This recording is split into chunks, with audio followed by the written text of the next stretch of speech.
enough to be allowed in, whether they qualify as non-disabled enough, indistinguishable enough to be with their rightful peers.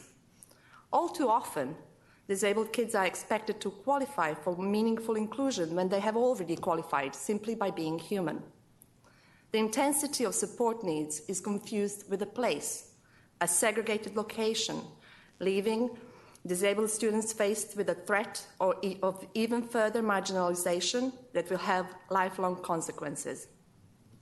Today, following almost 40 years of compelling research evidence, we know that everyone, all students, non-disabled and disabled, benefits from general education and can successfully participate in general education with the appropriate supplementary aids and services in place. Qualifying for inclusion is a thing of the past, antiquated practice, and qualifying for supplementary aids and services is what we should concern ourselves with instead. Students do not have to leave the general education classroom to be taught and supported sufficiently. The services and supports can and should be seamlessly integrated into general education environment. Everyone can learn together and meaningfully belong. And if we truly strive for all students to be future ready in Lake Washington School District, meaningful inclusion is an essential factor for any individual's future and a fundamental pillar for a diverse society that accepts, respects, and values all of its members, regardless of how divergent they may be. Separate is not equal. Thank you for your time. Thank you. Could I just ask that the last two speakers, if you're comfortable leaving your notes with Diane so that we can have, or email them to us so that we could have a copy? No. Thank you. Thank you. And so our next person is Bob Yoder.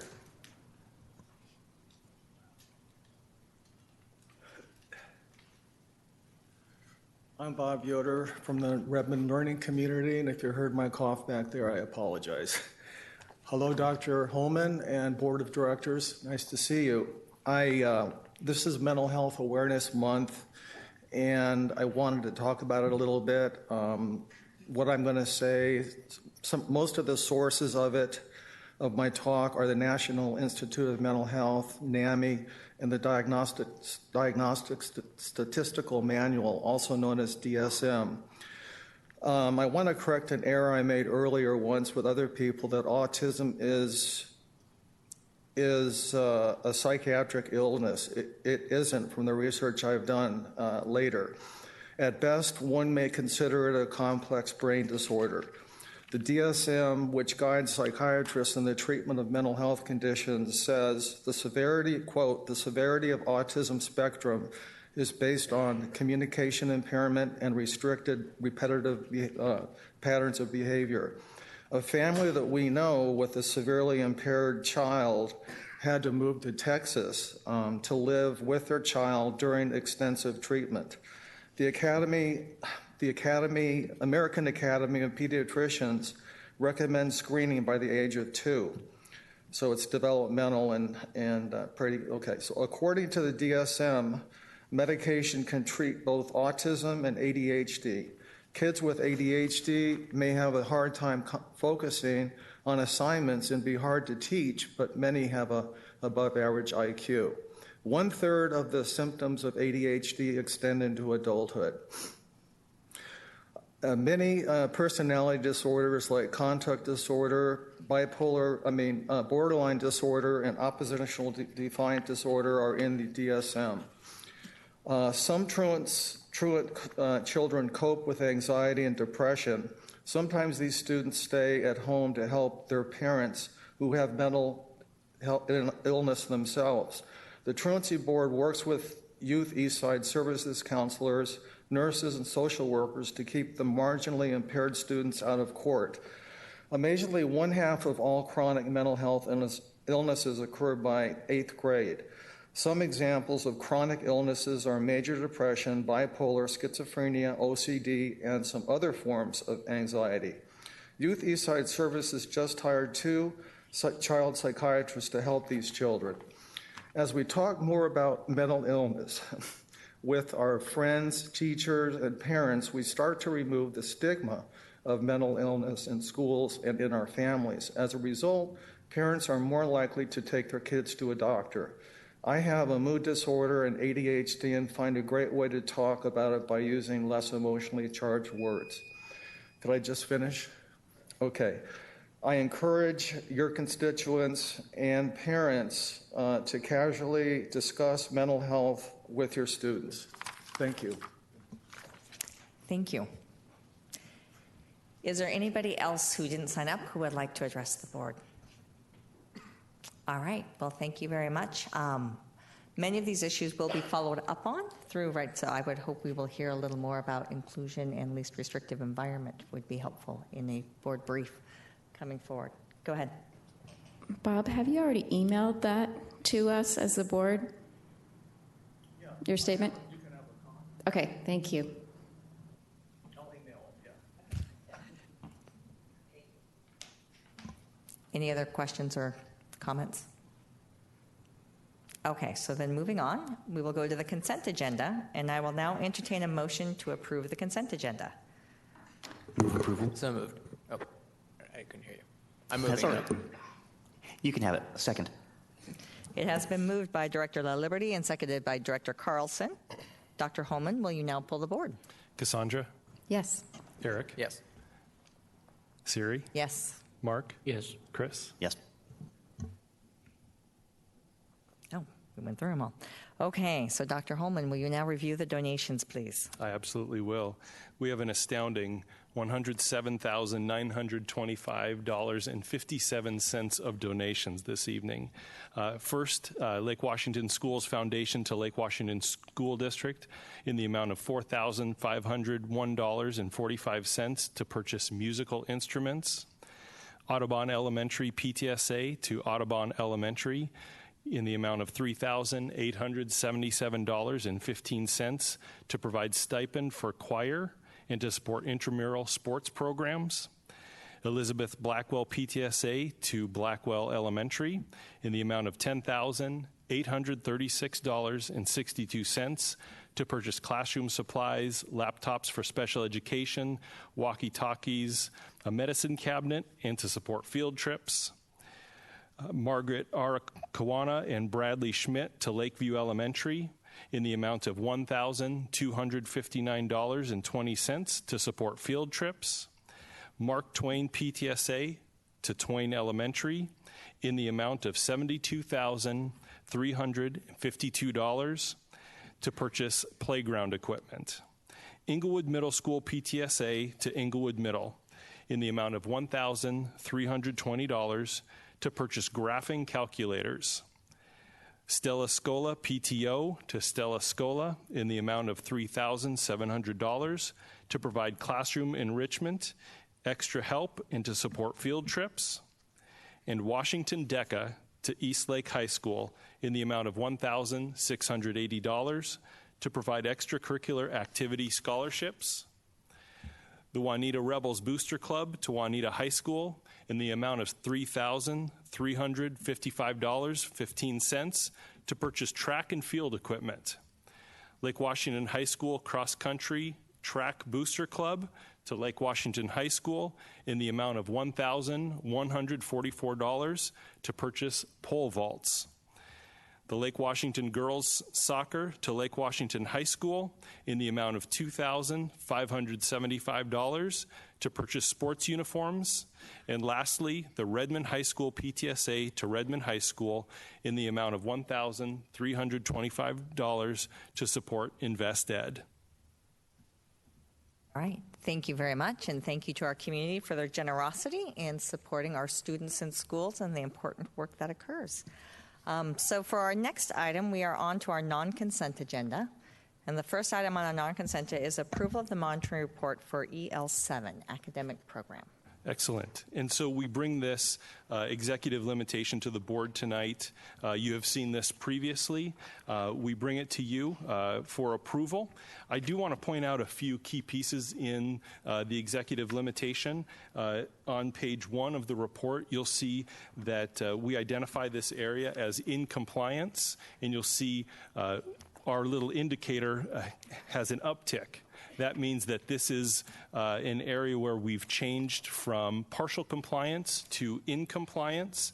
And as you know, EL7 is an extremely rich report, which you've had the chance to read. But in this area, in Area 1, it is to develop and implement an academic program that specifies academic content and technology standards that meet or exceed state and nationally recognized model standards, a curriculum aligned with and designed to enable students to meet or exceed the established standards, assessments that will adequately measure each student's progress toward achieving the standards, and lastly, a compelling and realistic vision of technology that specifies technology use and integration of technology. So this first area on the executive limitation is in compliance, which is a change this year. Additionally, I want to point out that number 4 of EL7 is now in compliance, which is also a change from last year. That is page 32 on the report. And this is just that it ensures that all instructional programs are regularly evaluated and modified as necessary to assure their continuing effectiveness. And the evidence there focuses on the Special Services Program Review, the Intervention Program Review that was conducted a couple years ago. We're currently in the middle of a middle school honors review and conducted our core academic summer school program review. Also want to point out in this EL, number 5 continues to be in partial compliance, and that is due to the instructional minutes in PE for our elementary program. And so that is kind of the highlights on EL7. Okay, before I open it up to discussion, I just wanted to give a little update. We're on the executive limitations for a piece of it. As you know, each year from March to August, we monitor all 13 of our executive limitations. And these are our policies that state the limitations imposed by the board on the strategies and methods the superintendent and his or her staff may use as they work to achieve the specified outcomes identified in our ends results policies that we just finished monitoring. The executive limitations establish the boundaries and operating expectations for staff. So as discussed at our extended work session in March, the board plans to review, revise, and update the executive limitations to align with the current environment and with best practices in regards to policy governance. And to effectively accomplish this activity, it requires that superintendent and staff and the board develop a reasonable interpretation that would include objective measures for each of these policy criteria as listed in the executive limitation. Then the board will need to approve that and interpretation prior to monitoring the policy. And the board plans to complete this revision update process prior to the next monitoring cycle in 2018, or 2019, I should say, I apologize. But with that said, as we look at monitoring this cycle, this means we're in the transition point. So we are still utilizing the old form and the old format. And they are sent early in order for us to review them prior to the board meeting. And any questions in regards to the report can always be emailed to the superintendent ahead of time. Please do so. So that they can be answered in a timely fashion. If you do have them, they can be answered at the meeting. And as you've seen, the EL will be placed on the non-consent agenda to provide opportunity for discussion. During this discussion, possible changes to the actual policy or additional requested evidence will be documented to address during the revision update process. Deciding it right here will be difficult, but that'll be an opportunity that we can document all of this and be able to do that through a study session or work session at that time. Action will be taken to approve the EL report at the end of our discussion as long as it's in agreement. So possible motions were provided at the extended work session of how we can go forward. Any questions on that? And I'm going to open it to discussion. Okay, so moving to discussion of EL7. Mark. I have a number of points to ask. And I'm not sure, John, if you want to have yourself or if you want to have the folks in charge of SPED perhaps answering this. Take your choice. Page 18, caseload management. What about weighting the caseloads? My point is that you've got resource kids. 10 resource kids do not equal 10 transition kids. And it might be a consideration to weigh the necessity of, some may require more time, therefore that 10 in one area may actually equal 3 to another. I think it's something we need to really consider. Also, on the assistive technology, we talked about staff training, and one of the things that's really lacking is an ability for the parents to be able to use and utilize and reinforce the educators' lessons at home, just as it is with any other course studies. And it might be, I would like to suggest that we start looking into parent training, so as kids are given AT assistance or the AAC devices, that some parent training go along with it. After all, if you're having a sit-down of 10 pairs or 12 pairs and the parents are available, then it would make sense to have those parents trained on those devices. I think it would make it better in school as well as at home, and I think you'd have a more successful student. And as we all know, once you take care of communications problems, you address and nip in the bud what would be behavioral problems down the road. On to dyslexia. Can I ask? Yeah. So on the assistive technology, consultation services lists out 162.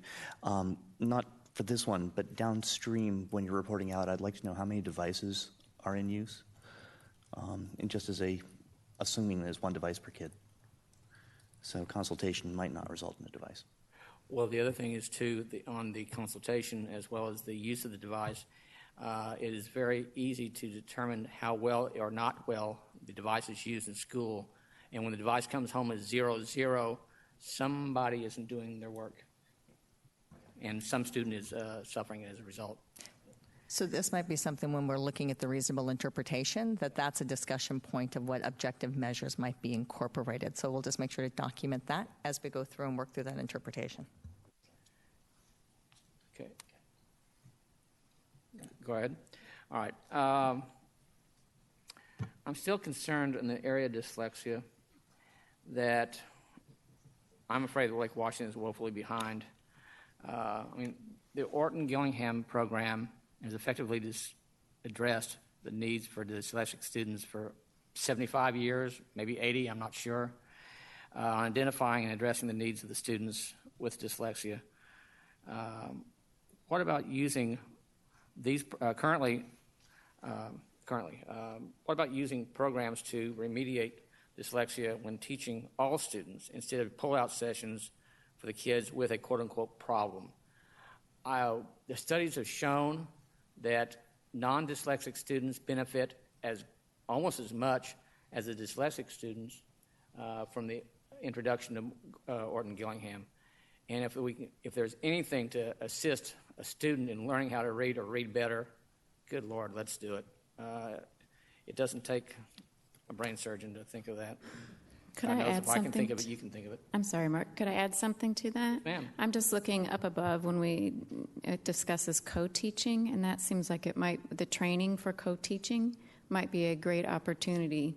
Yes. Just thinking out loud. I agree. By the way, as we look at we had a dyslexia advisory committee with a members report. The members that I've talked to on that committee, the parents, felt like they were not listened to. They felt like they were brought in to rubber stamp what the staff had already come up with, and were extremely angry about it. They were, instead of being asked what they thought, they were showed, here's what we're going to do, which one do you like? Well, that's kind of like going into a restaurant and telling them that you can't order what you want. Or going into school and just, saying you can't take those electives. If we're wanting parent input and we're wanting parent involvement, by God, ask them the questions, don't tell them what the answers are going to be and which answer do you like the worst or the least, because that's basically what you're doing. And when it comes to trying to pass bonds, those sort of things stick in a parent's craw as much as taxes do. Also, So, Mark, on, Yeah. on that one, I certainly have not heard the same degree of feedback from members of that panel as to being upset with how it proceeded. But they're definitely still interested in more involvement in the ongoing implementation. It's always hard to listen to see the various voices in the district. And in this case, the right questions have started to be asked, but the Orton-Gillingham question is Wonders, how does Wonders fit into Orton-Gillingham's framework? And certainly the question of simply how are we going to screen remains a high priority for us, because I don't know that we got universal screening built in. That wasn't part of the report yet. So anyway. yeah, one of the problems.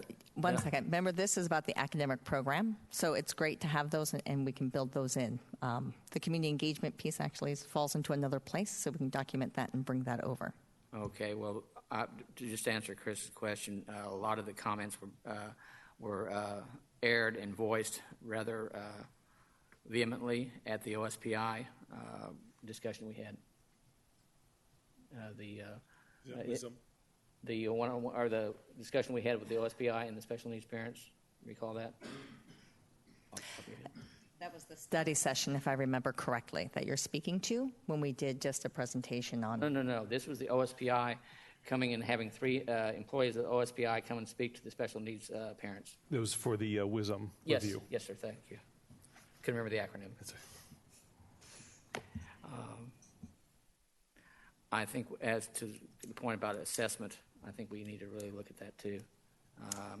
If we're talking about equity in our district, assessment by those who can only afford it is not equity to those who can't.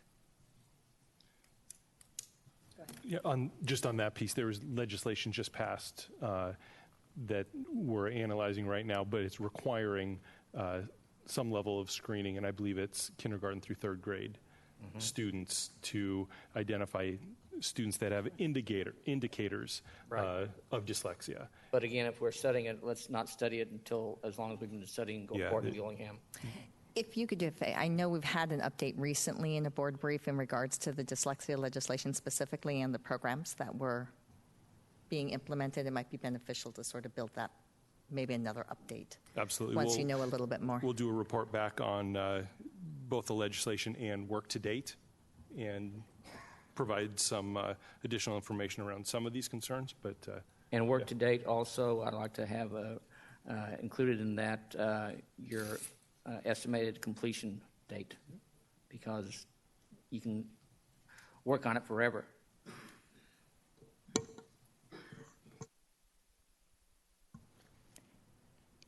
Any other questions, comments on EL7?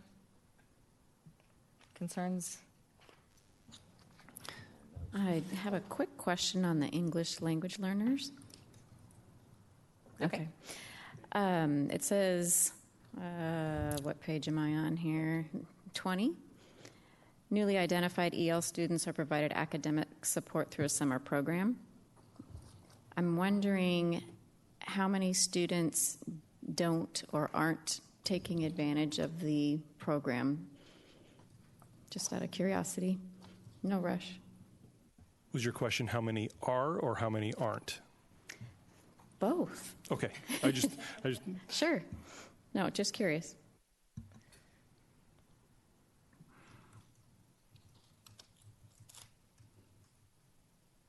Any other discussion on EL7? Chris?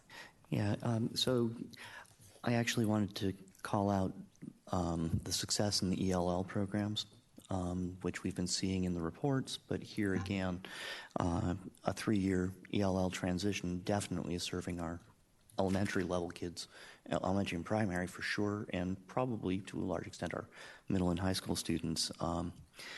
The piece that I was interested in, just not digging into this evening, but rather the expansion of our Quest enrollment at the K-5 level. In the last 4 years, we've, doubled it since the last 5 years, since 2013, the number of kids in the K-5 program. It would be interesting to know more about how that is playing out for the children in the program. The advanced placement trends are actually surprising. I mean, maintaining the pass rate at 80% while expanding the number of tests taken is very good. So there are definitely arenas of success. The carry through on the WISM review and some of those other pieces is something where it's a work in progress, and it's definitely a desire to be kept to maintain forward momentum. I guess that's all I've got. You asked for information about K-5 ELL. Not ELL. I meant the K-5 Quest program. It's really just, we've gone from page 23, or is it 23 or 24? No, 22. In 2013, we had 600 kids in the elementary Quest programs. This year, we've got 1,274. That's largely because we've expanded it down to the K1, 2 zone.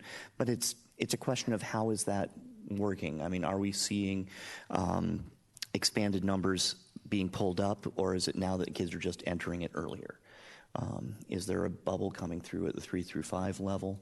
And also sort of breaking out at the elementary level, the split from full-time versus pull-out would be helpful.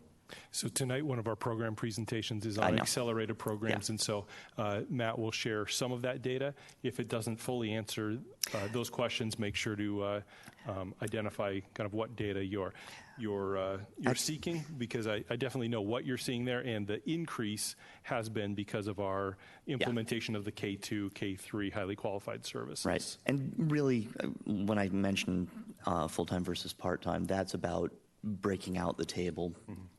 And giving us the sub numbers next year. And again, the K2 is something where it's going to be interesting to see how that works. I mean, our 3 through 5 numbers, are those steady at 593, or is it also growing? Anyway. And yes, I'm looking forward to the presentation this evening, so I'm done.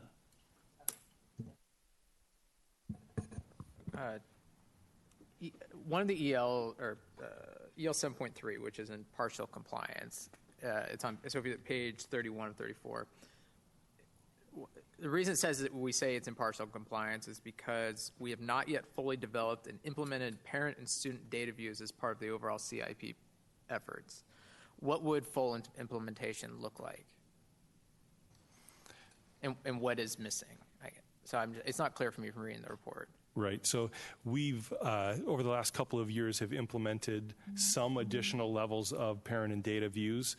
We think there's, and we can provide report back about that, but there's some additional data views that we just asked our parent community to kind of rank order for us. What are their priorities? What are they seeking as well? So we think that there's some additional work ahead based on the feedback we get from our parent communities, but we can share that with you. Okay. The reason I ask is, honestly, looking at this, it struck me as we are in compliance, and that's why I was confused as to what was missing. So I'd say for us, the work project isn't complete yet. Okay. And so for us, it's in partial compliance. Fair enough.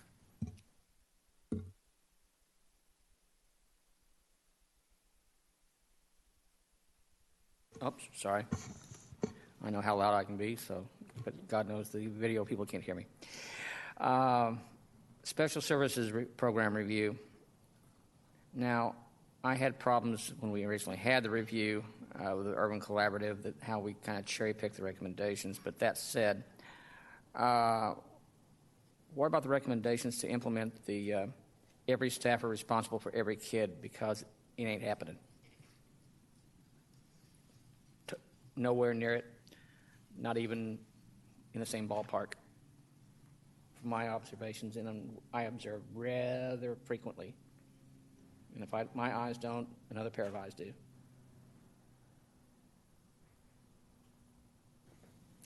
Is this in response to one of the policy criteria or into some of the evidence that's there? Sorry, I don't have it right in front of me. It's the idea of the program, the implementation of this 5-year action plan. I'm not seeing every staffer responsible for every kid even close to being off the ground. I'm not sure what the plans are, how they're going to implement it. I just think that to be quite frank, we paid a lot of money to the Urban Collaborative, and we ignored a hell of a lot of its information, in my mind, and a lot of others. So are you asking for greater breakout on the professional development piece? I mean, is that where you think it might have been included? I think it's in the policy implement. Yeah. It's in the policy implementation, to be quite frank. I think that's where it really resides. And yes, it does belong in professional development as well, because basically, as far as I'm seeing, most of professional development revolves around how to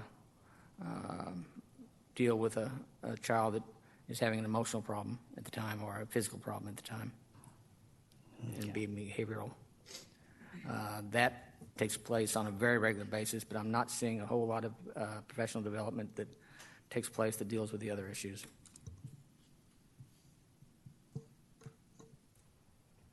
Dr. Sage? Yeah, a quick question on page 33, the EL 7.5 in partial compliance with the PE that you mentioned earlier. Are other districts having this same issue? I assume if it's a lack of funding from the state, then other districts are probably experiencing this. And if so, are they finding any creative way to implement more?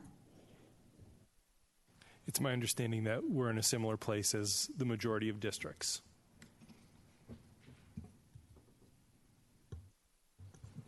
It'd be nice to be a leader. If we're the third largest, we ought to be leading the pack, not trying to see how well we're keeping up with the pack.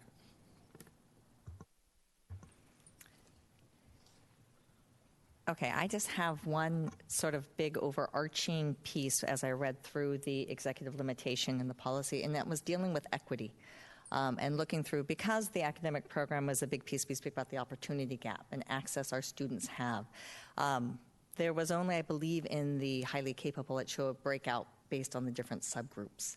I would be interested to see how we better incorporate that type of breakout to ensure that our policy states all students.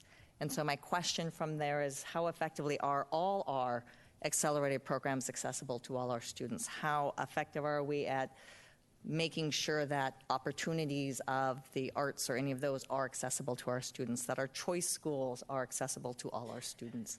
So being able to break that out by subgroups in some way would be helpful to look at. And I'm not sure it will be a possibility of having to build that through when we speak about, and that's a piece I see as the reasonable interpretation piece that we work with to be able to talk to it. So I'm not surprised it's not here now, so I'm not complaining in any way in that regards. It's more I'm recognizing that's a gap in our policy, and so we need to be able to address that more effectively for the next year so we ensure our opportunity, not just our achievement, is being addressed more holistically. So that's sort of my one big piece. To tag on to your point on equity, I think that also staff needs to start thinking more broadly on equity. To be quite frank, we are ignoring, or I feel we're ignoring, by and large, the special needs students in that equity component. They are a segment of our population, and for us to ignore their potential and limit their options is criminal. All students does mean all, so I would support that, but I do encourage that we continue to look across the board and be very proactive in really thinking about all those groups and ensuring that they have the capacity. So they'll just be looking at how we do that more effectively in that process. Any other questions on EL7s? Any concerns with approving it this evening? If not, I will entertain a motion. Is this one where we have to say it right? No. Then I move approval. I won't force you to say it right. Okay. There were a lot of questions brought up, though. A lot of assertions made. Maybe we need to have answered before we can approve this. I second Chris's motion to approve. Okay, so it has been motioned by Director Carlson and seconded by Director O'Leary to approve the executive limitation EL7 for the academic program. So I will now open that up to discussion. So Director Stewart, it sounded like you had some discussion. Sorry, I jumped in too fast. Nope, that's fine. I think given the points that were made by a number of us on the board, I think this is too early to be voted upon. I think these points need to be addressed. They need to be reconciled with reality. And I would move that, or I would suggest that we not vote to adopt it at this point. Other discussion? So I agree that all of the items that all of us brought up need to be addressed, but when I look at what did the executive limitation ask and what was provided to us, they stated whether they were in compliance or in partial compliance, and I don't know if that changes if we get more information about what we're hoping to do going forward. I think it does. Yeah, echoing, I appreciate some of the things that Mark and Chris and, well, even I brought up tonight. But we can't move the goalposts I might be mixing metaphors here. A lot. Anyway, I am hesitant. I mean, as presented, as the policy is laid out right now, we are in compliance or in partial compliance with everything. So I would support approving the EL7 report. Director Carlson, do you have anything you'd like to add? Sorry, one last thing. Yep. Apologies. And I know this, re-looking at these ELs is on our work plan. It's on our work plan for this current academic year to go into effect next academic year, and I look forward to the board working hard on going through all of these ELs and, if needed, revising them to reflect where we want to be. So my thoughts on the EL stuff that's on the table. There is I mean, if you listen to us, you'd think that we were sinking or something. We're diving into the stuff where we have existing concerns. There are a tremendous number of arenas where we haven't mentioned them. I mean, out of 34 pages, I think we've talked about 8 of them. So there are a large number of arenas in which we are making very acceptable progress. The one that remains a concern is the SPED program review implementation. That's one where there is virtually nothing that's going to happen before summer breaks that's going to change where we are on that. So in the interest of accepting the ELs in the year that we're discussing them, my suggestion is that we accept them with the caveats that these are the areas of concern that we've expressed and continue to be things that as we go forward, we want to see more than just carrying momentum, but actually building momentum into them. So that is my thought. So would you propose what specific actions are you speaking to? Well, and that's where it comes to that as we have our conversation around what end results, what's our monitoring going to be next year? What are the agreed upon goals and all of those pieces? That's the piece where I think this comes in. It's about this time next year, when we are talking about EL7 again, what are the really critical things? I mean, I can tell you, like I said, there's about 25 pages where the answer is keep doing it. But then there are a few pages where we'd like to see more than just what has been done. We'd like to see more details on it and perhaps more regular updates on that. I mean, unfortunately, things like the challenge of breeding a culture where SPED students are everybody's student. That is not something that gets solved in a week, a month, or even a year. But with continued focus, continued leadership, it's something that happens. So this is something where what I think we're expressing is interest in continuing the focus on those in the implementation and into the beginning of the evaluation phase. Carrying that through so that we really are continuing to, I mean, the engagement of the community was great. It's just that the community is kind of like, now what? And the truth is, now what? It's hard to move fast, but we want to move as fast as we can. That's moving fast while being responsible. So anyway, that my take on it is that we accept the report as written simply because nothing here is going to change before June 4th. But we've had our statements around what do we want to see, and that gets incorporated into the work of the board for next year. Well, actually, if we didn't have this darn superintendent thing eating all of our hours, it would be being done now. But I think we had to punt some of the EL discussion to the next work session. Yeah. With facilities. Facilities, yes. Anyway, I think I may have said enough. Does that? Okay. Director Stewart? It's been about a year, I believe, since we, 6 months at least, since we adopted the SPED changes, if I recall correctly. After the Urban Collaborative did their massive lift. I don't know how much longer we want to continue to wait until we can figure out how we're supposed to be measuring things. I think you've got a lot of parents, as we heard earlier, taking their kids out of our district. We're starting to get, our reputation had been very good for a long time about how we treat our special needs students, but it's starting to slip. And it's slipping with our own parents because they see inaction.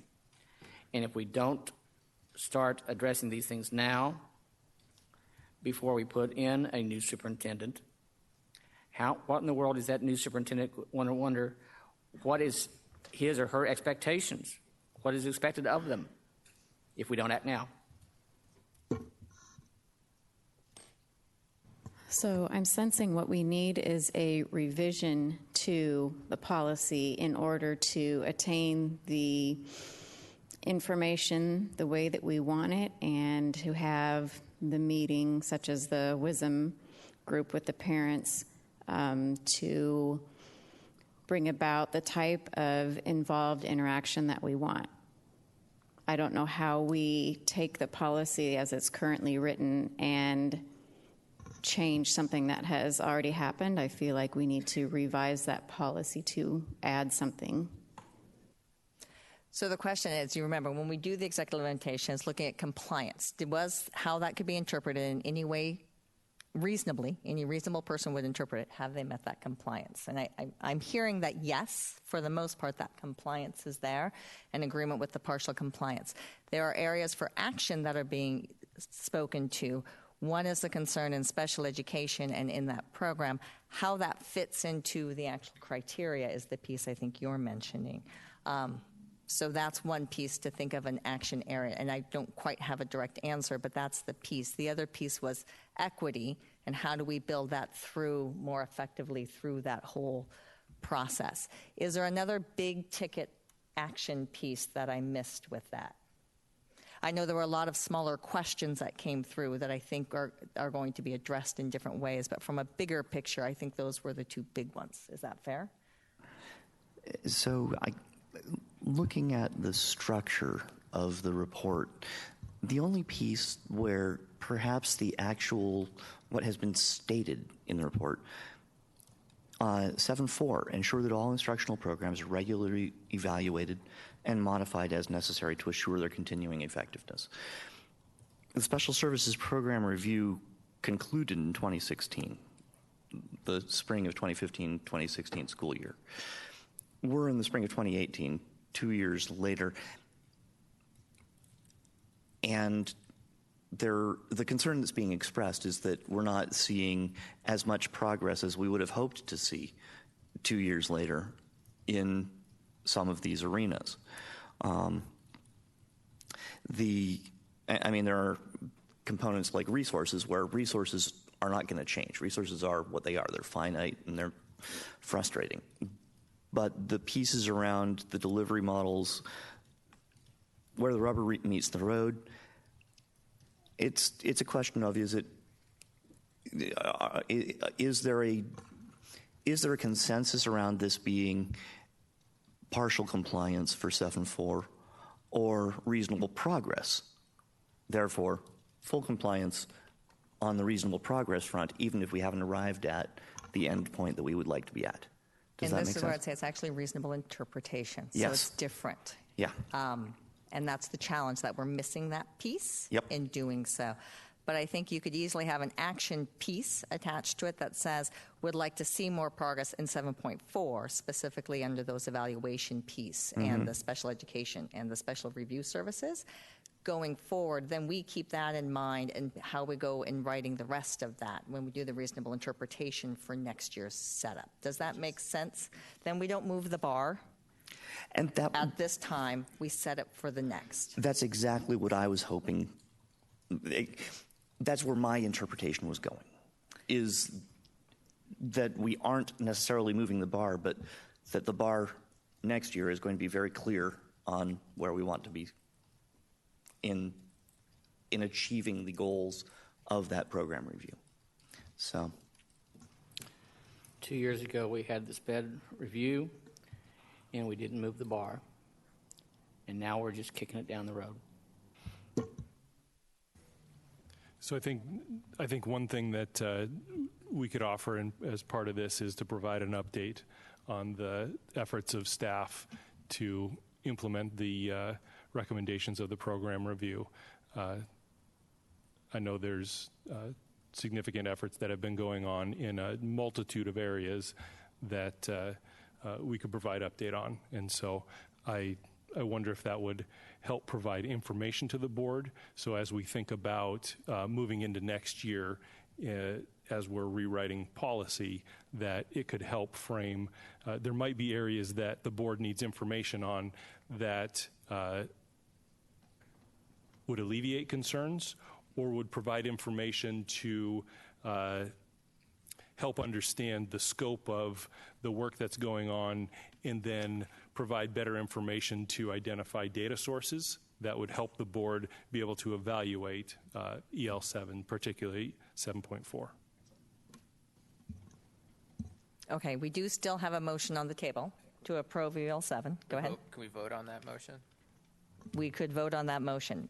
Is there any request to make an amendment or an action item with that? That we do that with action of being able to incorporate equity and addressing 7.4 and evaluating progress in regards to the evaluation or those pieces. Does that make sense as to how I would recommend an action piece attached to that motion? Sorry. Could we remove those two sections and vote on them separately? No. To repeat. So basically, the motion is to approve EL7 as is, that it is in compliance, that we have monitored it for what it is, and future action going forward is to build equity into how we look at those academic programs and to address the 7.4, as Chris had mentioned, in regards to the evaluation of the special education part, that's going to be a focus area going forward to provide update and setting timeline. Does that make sense? Yeah. So then, I suppose I move to amend the motion that's currently in front of the board to reflect that while the board believes that we move to approve the current report, but seek to, and I'm going to forget all the words that you just said that I agreed with. Help me out here, Siri. That we request two things. Yeah. We would request superintendent actions to provide us an update in regards to where the special services review is. Right. And then we have board action that we would like in which to be able to revise policy or be able to look at incorporating equity more effectively and in the reasonable interpretations going forward. I appreciate that as president you can't make a motion, but can I just co-opt the words that you just said so I don't have to repeat them? Is that fair? Okay, then that's what I'm going to do.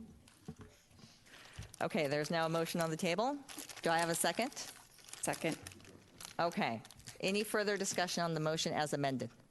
I seconded it. Director Carlson did, sorry. No further discussion. With that, we will take a vote. All those in favor? This is to amend, this is the motion. This is the amended one, yes.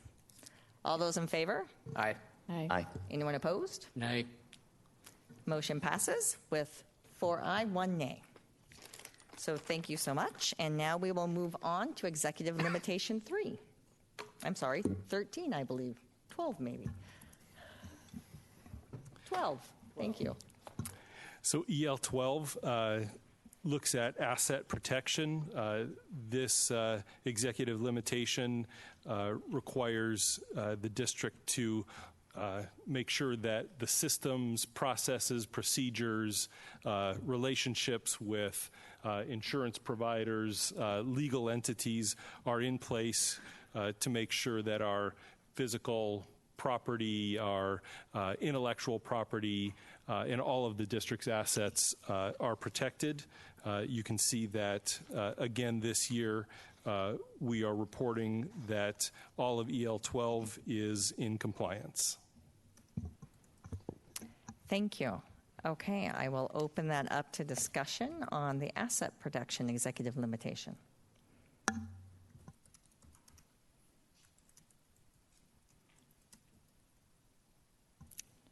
You need to go. Director Stewart? In looking at page 1, I understand that this is really looking at insurance coverage against casualty losses and injury to personnel and so forth, and property losses. But we're talking in here about training of SPED staff and other staff. And again, they are well-trained, or I shouldn't say well-trained, they are often trained on the how to deal with a person with a behavioral problem.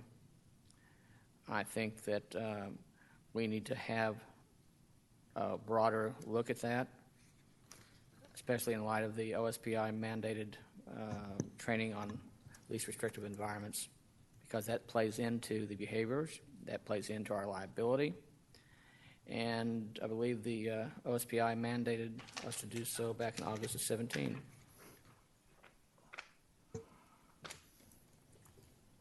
If I could just clarify, was that for Page 1. page 1? My understanding, as I recall, unless I'm, Is that, so 12.1? I believe it is, yes. Because it deals with staff training. I think we're looking at 4 then on page 2. Protect against negligent exposure of the district, the board, or staff to legal liability. Thank you. I Okay. apologize.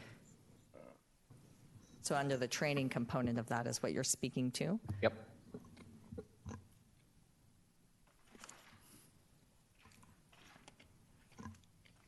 And I'm not sure I'm clear on what you were asking, and I apologize. It might have been because I was trying to figure out where I was. I think we're too narrowly defining training when it comes to the, because there's many things beyond just how to reasonable restraint. I think it plays into the issue of understanding least restrictive environments and being able to correctly tell parents what it is, as opposed to thinking they know what it is, because that all plays into the behavior model. So if I'm following, you're saying that there is possible exposure in regards to that, that training is not being... Yep. Okay, so then that's something to be looking at. Thank you.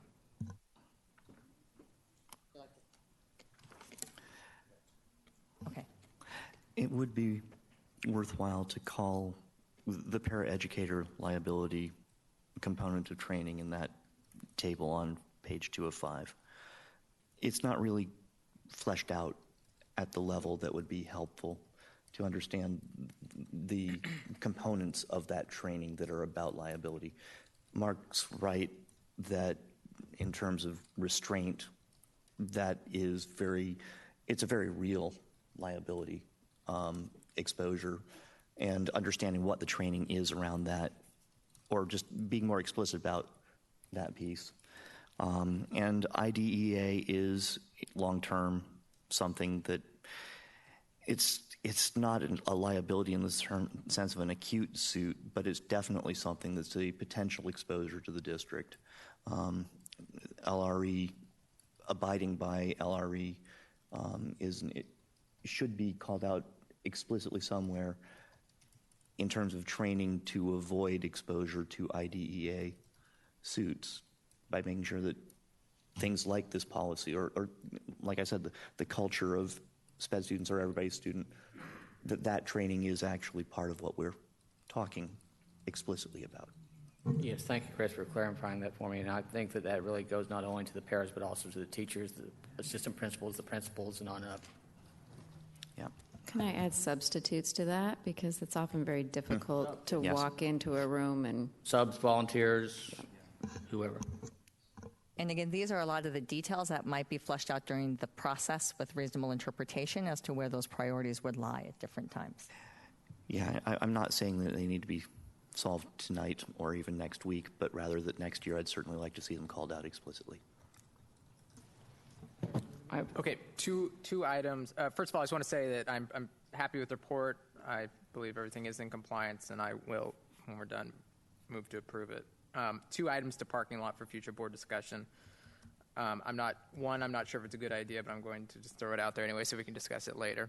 And that is, I will start by saying I don't want to be intimately involved in all of the district's legal affairs as a board member, but it may be beneficial for the board to have more of a formal update from staff as to current pending legal issues rather than on the sort of ad hoc basis. I agree.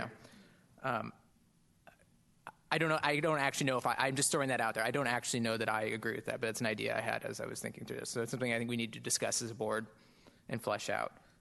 The second item to parking lot. And on 7.5, we talked about protecting intellectual property. We may want to think about the board strengthening that policy, changing it. Data security is going to be a huge, already is an ongoing issue. I don't know, I'm sure there are every day multiple attempts to hack our district system, and we're talking about potential liability for the district, and corporations get sued for this, for losing data information. It's something we need to be cognizant of monitoring as a board. I don't know what that looks like from a policy standpoint for the board, but I see that as a future issue and one that we should think about very hard.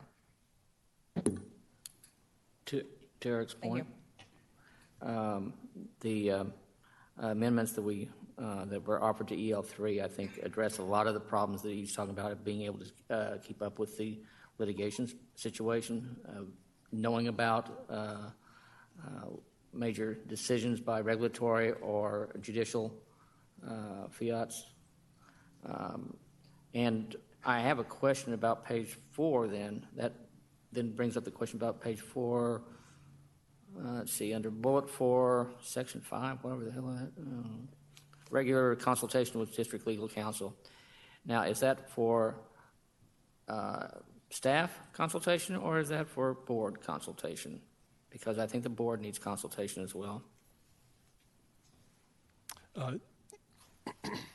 This refers to staff counsel. The board does receive counsel from legal as needed. Well, it's coming as needed, as dictated by staff, but not by board. Actually, the board president has the right to request that legal option. So the board does have that capacity to do so and being able to ask if we do need legal counsel. Luckily, staff often proactively consider it and therefore have legal counsel here when they think it might be of necessary, especially bond sales. They tend to have it here or any other issues. So that is a possibility that we do have. Bond sales, anytime there's student discipline issues, things like that. So. Any other discussion? If not, I will entertain a motion. You have a question? No, well, I was going to move approval, but I wanted to say it correctly.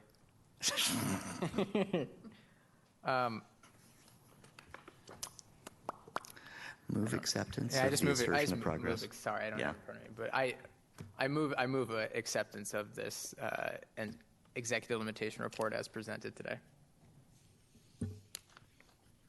recognizing that we are in the district has demonstrated it's in compliance with the ends limitations. Do I have a second?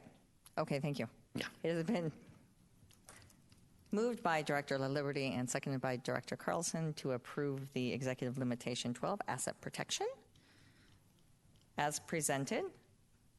All those in favor, please signify by voting aye. Aye. Aye. All those opposed? Hearing none, motion carries. All right, thank you.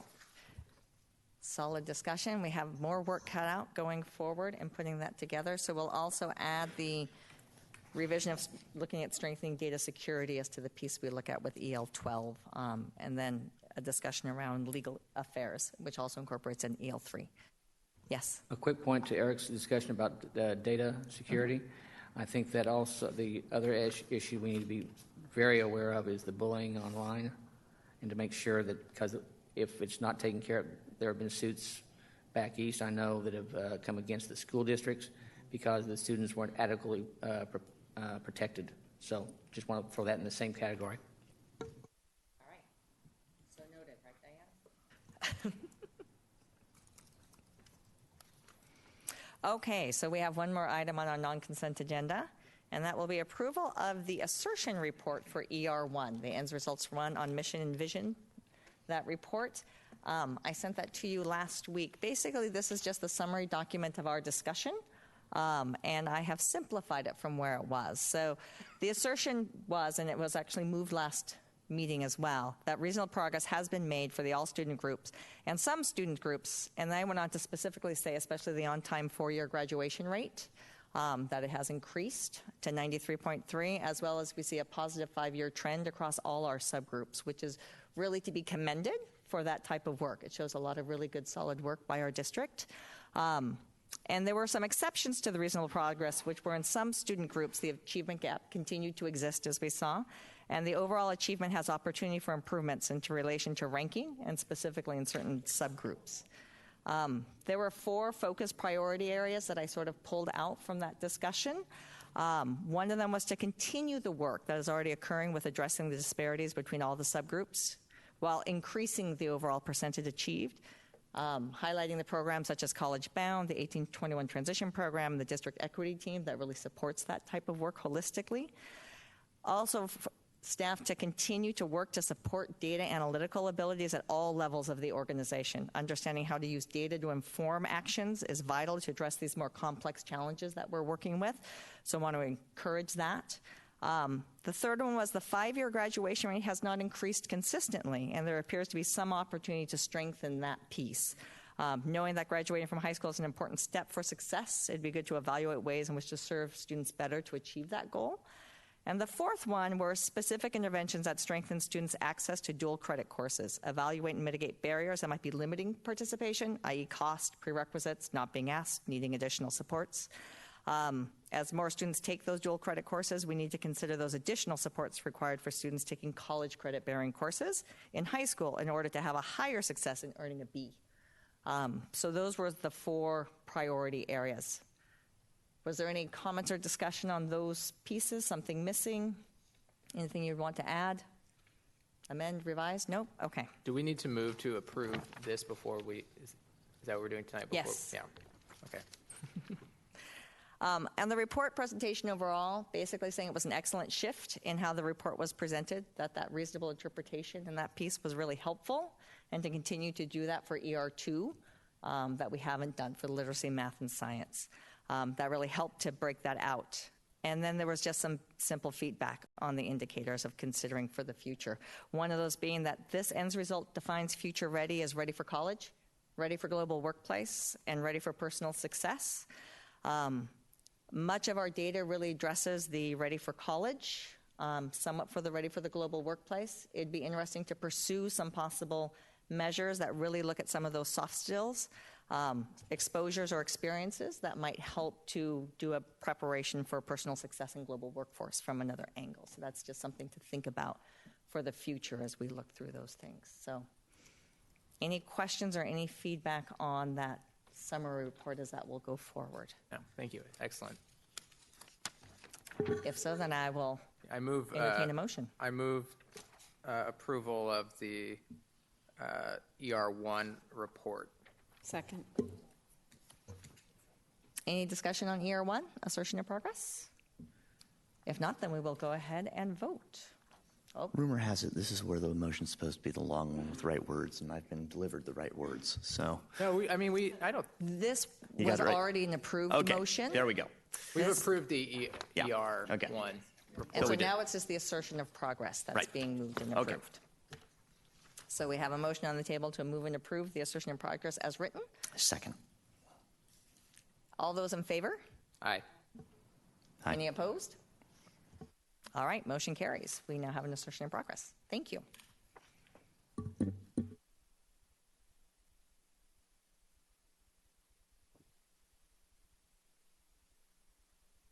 So now, thank you for all that.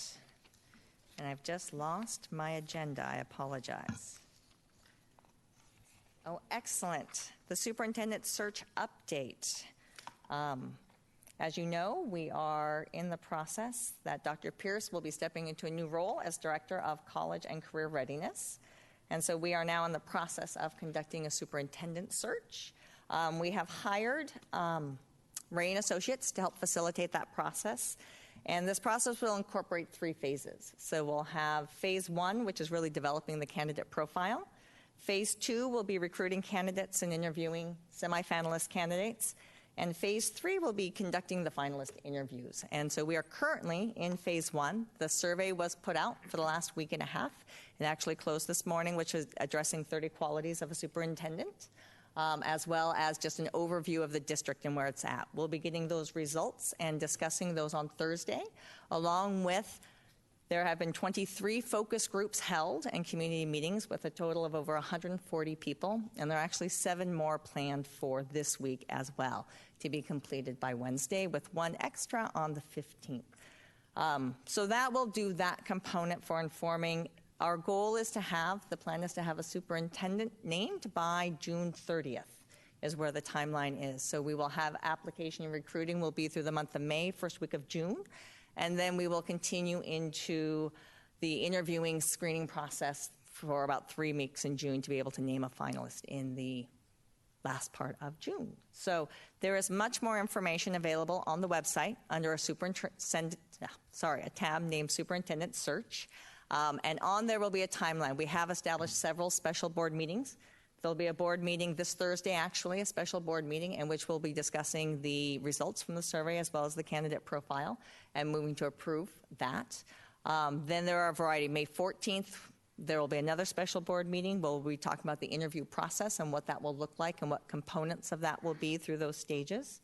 And then we will be having special ones in June as well, and that whole schedule is online.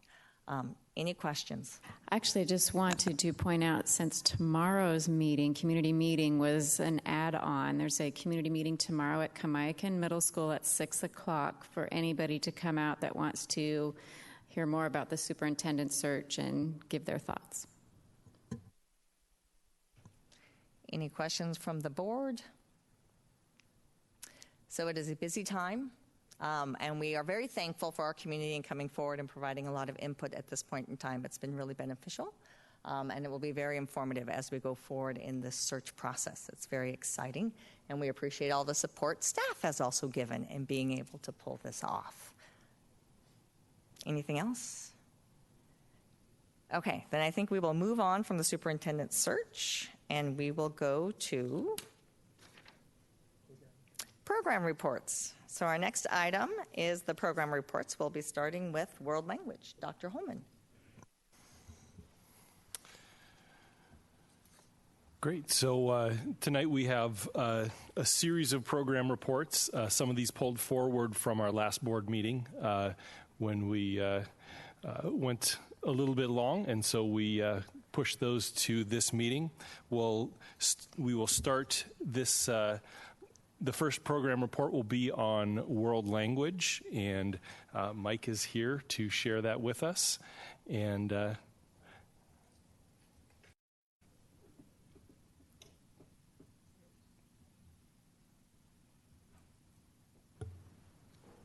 Okay. And do you have it on your screens? We have it on Okay. our screens. Well, at least It's we all have that. yours. Good. Well, thank you. So I want to present an overview of world languages tonight, similar to what was presented last year, but there is some new data and information that we'll point out as we're going through the report. As you recall, this is a brief overview of our world languages program, K through 12. So as you recall, in our end results and means, we look for areas where there's connections, and we definitely see lots of connections, particularly in content knowledge. Literacy and language is one in particular that we look at, as well as culture, when we're thinking about world languages. And then very specifically, also thinking about communication and collaboration skills, as well as local and global citizenship. And we know that there are multiple languages spoken around the world, and so this is an area of particular interest as we develop language skills in our students. So the world languages are currently, as a state, put into kind of a conceptual framework that are looking at some key areas that we want to develop as we teach students language. And so obviously one is communication, but we also think about language as a way of expressing and accessing culture, as well as making connections to people in the world, looking at how we can compare and forming communities. So the world language content and standards really are built around this conceptual framework. And so as you look at the standards themselves, you see that we're teaching students these 5 C's as they're referred to in the state standards. For example, in Spanish, where we're engaging students in conversation, that's a form of communication. If we're looking at having students acquiring information and recognizing viewpoints, that's looking at making connections. In Japanese, when students are looking at the nature of language by comparing 2 languages, that's an opportunity to compare and contrast.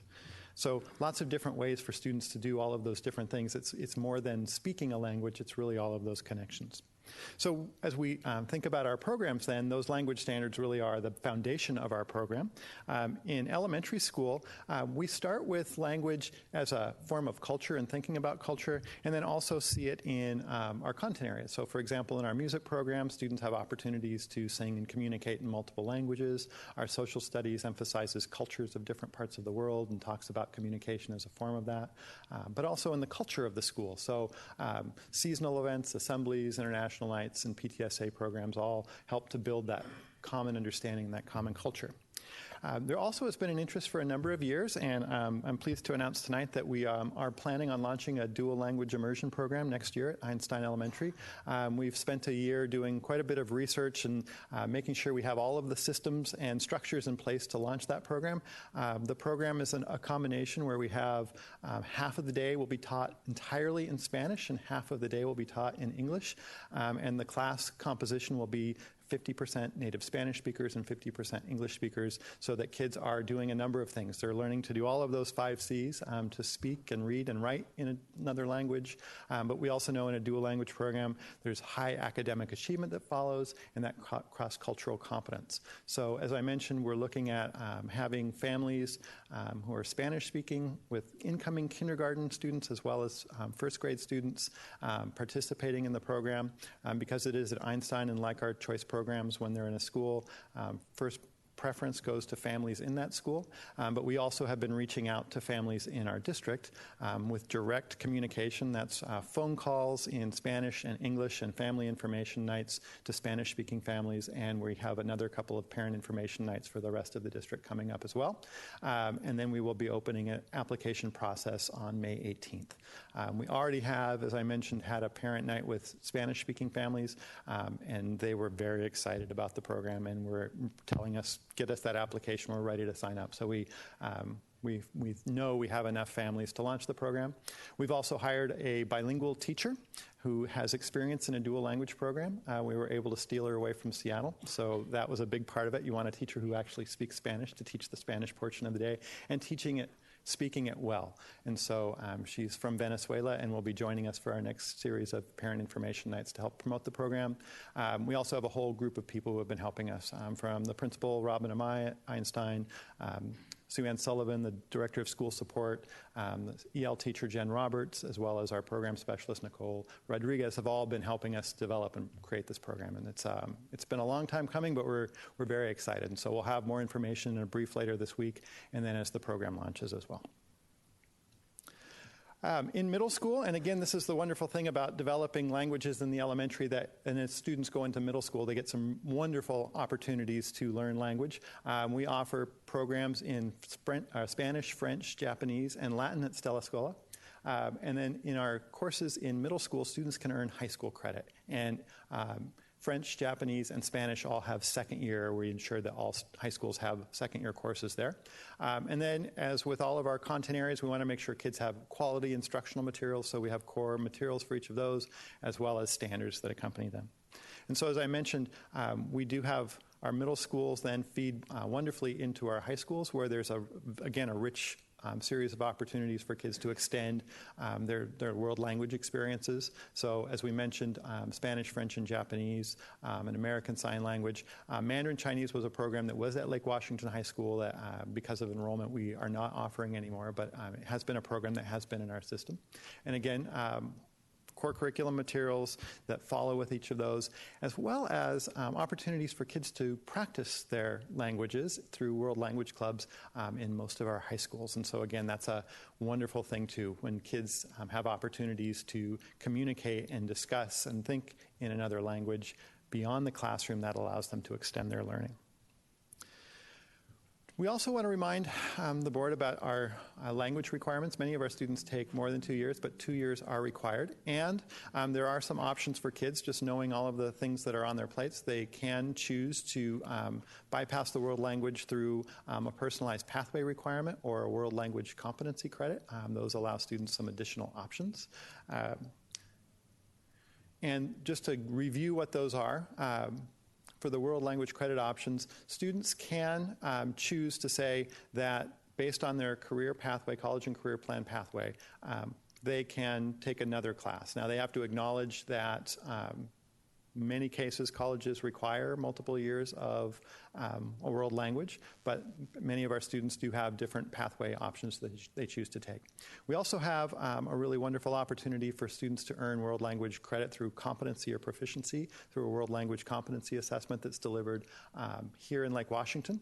We offer sessions in October, November, January, and March, and you remember a few years ago, Matt Montebianco really spearheaded expanding and making that program accessible to our students, and you'll see some data on that in a little bit. Many of our students earn credit that way now. So, as I mentioned, that has significantly changed over the past few years. Going back to 2013-14, where we weren't necessarily offering, students would go to other districts to get credit. Now we're offering here in Lake Washington, and you can see the number of credits that we're offering by year. 2017-18, the latest data is up there, and we still have more testing that's happening, so that could potentially increase.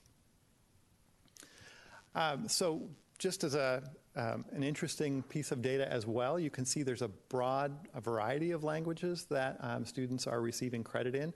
Spanish is our number one, but Russian is also a close second. And again, pretty consistent from year to year with those top languages being areas where our students are doing an assessment to earn credit that will carry with them.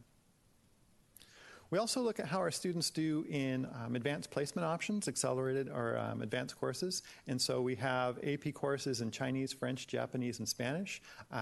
Again, as you know, Spanish is the course or the area where we have the most students taking AP exams, but also good representation in the other areas as well. And again, very high pass rates when you look at that, even compared to state or compared to prior years as well, pretty consistent pass rates. We also mentioned earlier, I think last year, and it's one of our indicators now, the seal of biliteracy on our diplomas. I believe we have 55 students that earned this last year. This is an opportunity for students to demonstrate competency or demonstrate world language proficiency through AP scores of 3 or higher, IB, which we don't have, or achieving 4 credits. So that first and third indicator are ways that students can earn the seal of biliteracy on their diploma, which is a recognition of their perseverance and their work in language in our schools. So again, that's a high-level overview of world language in our district. We do see it as an opportunity to build language competency and skills across a K-12 continuum, and we're excited some of the new things that are happening. I just want to point out the big effort that Mike and the team has done to get the dual language immersion program up and running and prepared for next school year.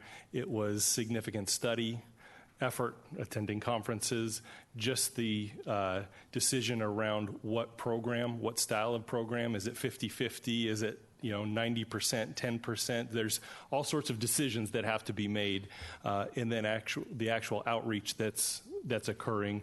They are doing a large effort to make sure that everyone in the community knows about this program, that our Spanish-speaking families are aware of the program, the benefits of the program, and we're excited to see what this does for the students that participate. So, thank you.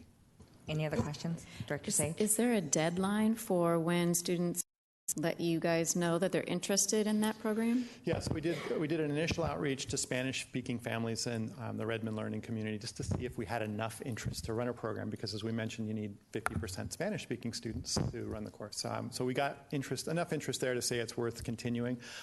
So we're putting a connections article out this week, and then we'll do direct email to both Spanish-speaking and English-speaking K-1 families. Then they will attend a family night, and then the online application opens on, I believe we said, May 17th. And so that'll be as we start getting applications. Our goal to run the program in each grade level would be to have 20 students, 10 Spanish-speaking, 10 English-speaking in each grade level. That's great. It's exciting that this is becoming a reality. Have we thought about calling them personally? Yes, we did Okay. do that. All right. We have Just want to make sure. We have a Spanish-speaking person who's an interpreter in our district, but also a parent volunteer. So she and Robin and I actually called families directly. They did a first school messenger and then a follow-up reminder in person, and actually sold the program and made a personal Great. connection. And then at the family night, they were there as well, talking with families in Spanish. And so that, Super. we believe, really was one of the key factors in launching. Yeah, and a little bit of a personal touch, too. And then one last question. On the Mandarin, how many students do you need to be able to run a So it would be a language class? similar thing. The difference with Mandarin is a combination of two things. One is the teachers, the number of teachers. Even with Spanish dual language, finding teachers is a challenge because our teacher prep programs don't have dual language programs currently. Now, the University of Washington is looking at that, and the Southwest does have it, and there's even fewer in Mandarin. The second thing that's really interesting with Mandarin, and it's not to say it couldn't be something on the horizon, there is, I think it's the Foreign Language Institute, which gives training to State Department officials about language development. They classify languages by difficulty and the amount of time it takes to learn. Spanish is one of the shortest amounts of time. I think it's about 400 or 500 hours. Mandarin, on the other hand, is on the other end of the spectrum. It's I think, over 1,000 hours. And so it's a much different program. When we were working with Bellevue, what their recommendation was is you get a program started, you get a dual language program started with Spanish, and then other languages would be kind of a second tier once you learn about the program. Sure. I was just wondering about the Lake Washington High School and the Mandarin program. Sorry. I'm sorry. No, I sorry. didn't make that I track. wasn't clear. So it was simply, that was a combination of enrollment. There weren't enough students to get kind of about that 15 to 16 ratio. And then same thing, teachers sometimes is a challenge to make sure we're staffing. Is that correct? I'm sorry I didn't make that adjustment. I was so excited about elementary dual language. Director Stewart? Quick question. As I looked at the languages you all had, I understood that the American Sign Language would qualify for the requirement. Yes. But I didn't. Did I miss it on the charts, or is it something we'd look at separately? You go back a slide. Yeah. Yeah, I'm sorry. It may have just been me.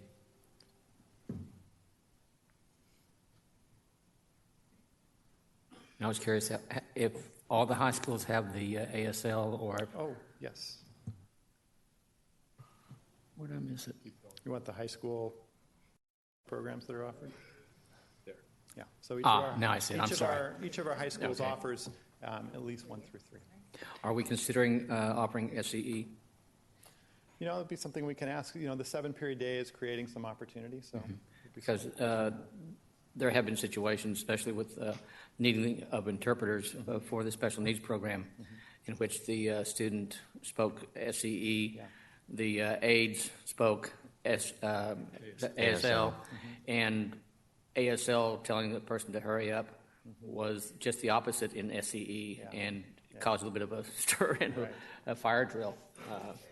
The child wasn't trying to be non-compliant, it just didn't understand. Something we can at least look into. I think it's a combination of Resources. Yeah, resources, curriculum, training, all of that. So, while we're on the topic, so all of these are offered at each of our comprehensives? Yes, yes, except for Mandarin, as I mentioned. Okay. And then sometimes what will happen is there'll be a few things that could happen. Some years they might have to put two classes together because of enrollment. Right. Some years there might not be as many kids in 4, but then the following year there's a 5.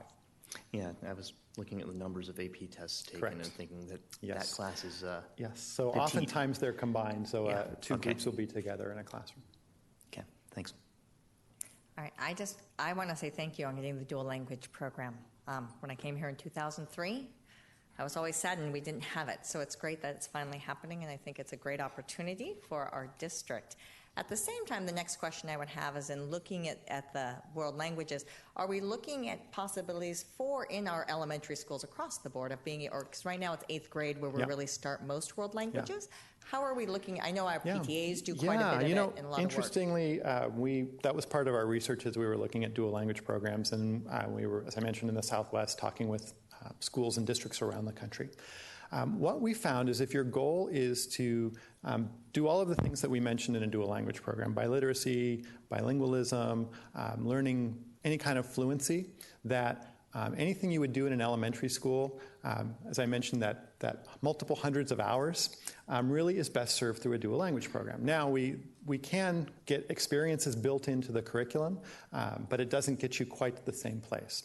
So if you think about, for example, music specialists that we have 2 days a week for 30 minutes a week, and you're thinking about over the course of the year, that might be, 50 hours or so, you're not going to get anywhere near that amount that a kid would need to be biliterate. So really it's about building an appreciation for the language and the culture. So I think it would be probably looking at more how do you build that into existing curriculum than as opposed to a goal of trying to get to biliteracy or bilingualism. It'd be interesting because I know Highline School District has been working at having all their schools be Yes. bilingual, dual language immersion across the board. I'm not sure what stage they're at yet, but Right. having had the opportunity to go and visit, it was pretty impressive to see the diversity of languages being spoken. Many of the kids actually were trilingual by then. Yeah. Well, many of our students already come speaking many languages, Yeah. so this And is actually just we're building in sending, the other opportunities. We'll be sending some of our staff to a training there. Oh, In wonderful. July, they're teaching biliteracy for educators, and so Oh, that'll be great. part of the work we do to get our team prepared. Thank you. Any other questions? Well, thank you very much. Yeah, This is thank you. exciting. Good work. Yeah, thanks. So, and then our next step is for our next program report, accelerated programs. So Matt actually has 2 program presentations, and I'll kind of do a prelude to both. The first is accelerated programs, looking at many of our programs within our system, elementary through high school. His second program presentation, last year you received a college and career readiness presentation and a subsequent CTE presentation. As we looked at it, we really saw the connections in both of those areas, and so Matt has combined those 2 program presentations, and so you'll see two presentations tonight. The first, accelerated programs. The second is college and career readiness and CTE. Thanks, John. I like the word prelude. I don't hear that often enough. That's great. Thanks for your introduction. It's great to be in front of you, board. Thank you for having me. This is, again, a reminder. This is a very high-level 10-minute overview. So there may be areas you want to go deeper, and we certainly can. You know that we've done study sessions, hour-long, dedicated just on accelerated programs. But to get us right into it, I want to start with mentioning that the program you're going to see is going to span the entire K-12 range. So it is, as John pointed out, not just on Quest Elementary. In our program, or in our district rather, we have programs for students that span K-12. They meet the learning styles and needs of students who have been assessed to have exceptional intellectual, academic, and creative abilities. I was just doing the math and realized that our K-3 highly capable program started with just kindergarten 4 years ago, and it's now K-3 4 years later. Started with K and then built to K-1, K-1-2, K-1-2-3.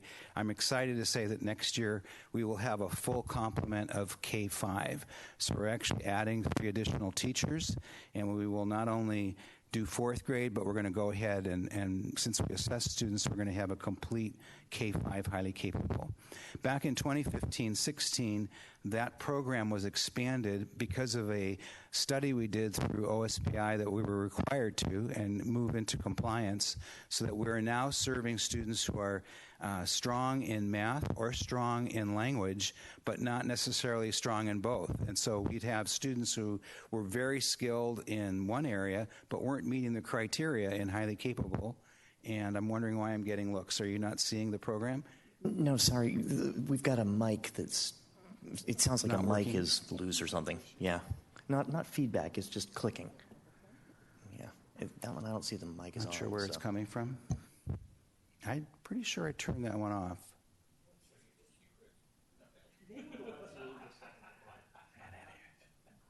Okay, I'll move on. At any rate, I was saying, because of the consolidated program review we did several years ago, we began to serve students starting with 15-16's identification who were strong in math domain or in English domain, but not necessarily in both.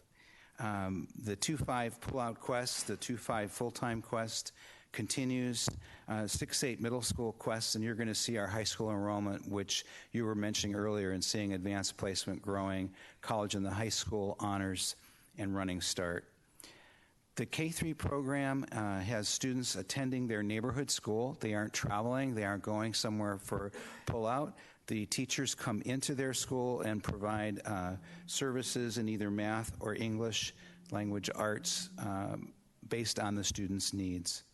Students in grades 2 through 5 pull out still continue to have that one day with common peers, typically multi-aged, in starting with 2-3 and 4-5. They're focusing on some project-based learning with an emphasis on integrated social studies and science themes. Full-time Quest starts at grades 2 and continues through grade 5 at the elementary level, continues in the middle school, as you'll see coming up. Students are performing work that exceeds grade level standards by at least 1 grade. Our middle school Quest program, 6 through 8, students are attending again a self-contained core content area. In grade 6, they are together for language arts, social studies, science, and math. Grade 7, it expands to having math courses that are where they are best placed, so they may be in an algebra course or beyond. The emphasis, again, is on academic thinking skills and strategies. You know, a little anecdote, I don't think I told you this, that when we were studying the 7-period day, I was invited by Evergreen Middle School Quest class to come out and visit with them.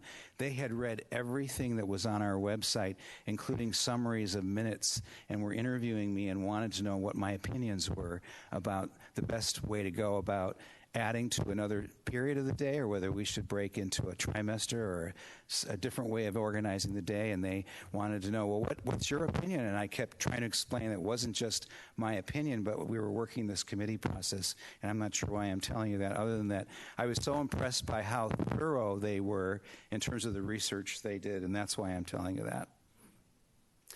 It's the lateness of the evening. I can blame it on. K-8 Quest enrollment, as you pointed out, continues to grow. As you can see the numbers, I didn't break that out. We can. I know you'd probably want to see the breakout, especially with the K-3 numbers are embedded within that 1247 that you're seeing, and it's steadily risen, as you could see, from 842 back in 15-16 to where it is today. Middle school continues to also grow. The total program has grown by 31% actually over the last 3 years. When we look at our students and their performance in both literacy and math in meeting or exceeding standards and disaggregate on them, as we've done in EL7 and other reports, 100% of our students are at or exceeding standards. That's also true in math as well. We move now to high school. We've added a couple of things that weren't there last year. We've deliberately added some information on honors, college and the high school that we hadn't. We were highlighting a lot with AP, little with Running Start, but the big focus was AP. These courses, I can confidently say now, are offered at all of our high schools. They may vary depending on the number of students enrolled or the demand. For instance, Calculus A, B, BC wouldn't necessarily be offered in the same year, but it would be rotated over 2 years. But all of these courses now are common across all of our comprehensive high schools. You can see our continuing increase, and I want to remind you this is not individual head count. This is the number of students who have enrolled in a course. Thinking about other ways that we can display this data for future reports, it would be helpful to, for instance, identify or aggregate what percentage of the school is actually enrolled in AP, as opposed to just giving you numbers like 5,565. I think that kind of context, as I'm thinking about it, would be a useful way of seeing what's some common measurements or some way of benchmarking across the schools. We're pleased to have been named to the AP Honor Roll for the 4th year in a row. This is 4 years in a row that the College Board has acknowledged us as a district that is continuing to see an increase in AP access to typically underrepresented students, while we're also maintaining or increasing the percentage of students that earn a 3 or more at the AP level. Moving to college and the high school, this is where students are actually earning college credit while they're fulfilling a high school graduation requirement simultaneously. They're using college curriculum, so shown there is the University of Washington, and they're actually using that college curriculum and texts, and the grading scales are equivalent to the college.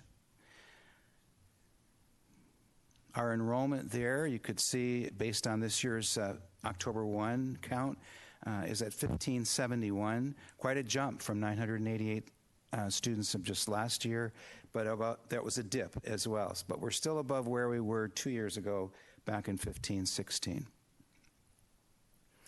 The Running Start program is a state program which encourages 11th and 12th graders to also enroll in college-level courses at community, technical, state colleges across the state. Running Start offers challenging options while they're also starting to earn college credit and meet not only their high school requirements, but college. It's a quick way to start knocking off some of those early entry-level first-year courses early on as a junior or as a senior. Here again, you see the enrollment increase over last year and where we were 2 years ago with 440 students in 15-16. New to the report, I think this was actually at a request last year where you were asking where are we with honors. Honors courses are in all of our high schools as part of the options. The enrollment over the last 3 years has been fairly steady. I wouldn't say jumps in growth, but it's close to 5,000 students that are enrolled in courses that are designated honors. And that is our accelerated program's very high-level report, and certainly lends itself, I'm sure, to more questions and desire for more breakouts, and we can certainly provide those, as I see, judging by the reactions. You know me too well. So I just wanted to let you know that I'm not becoming schizophrenic. The spit protector on his mic is gone, and we were hearing his air when he exploded peas and breathed on his mic. Is that what it is? Sure, we That's were, what's Chris. going on. Sure. Anyway, I'm not delusional. Anyway. You think it is? Okay. So, no, the more important question I've got is sort of around our pipeline. It's interesting to me looking at the numbers coming through our elementary programs and then middle school programs, and then get to high school where we sort of transition from Quest to AP. And what's interesting to me is that the elementary and middle school levels, if you average it out, it's about 150 kids per class level who are in our gifted program or our highly capable program. And then we have 4,500 AP tests are taken in our district annually, which means that the vast majority of our AP tests are being taken by kids who were not in Quest. Who were not in Quest ever. Which is an interesting detail for me. I'd very much like to know how many of our AP tests are being taken and passed by kids who were never given gifted challenges at the K-8 level. My suspicion is that the majority of our AP tests in the district are being passed by children who are not considered gifted at the K-8 level, which to me is a bit of a travesty. Anyway, that's my only observation from this evening.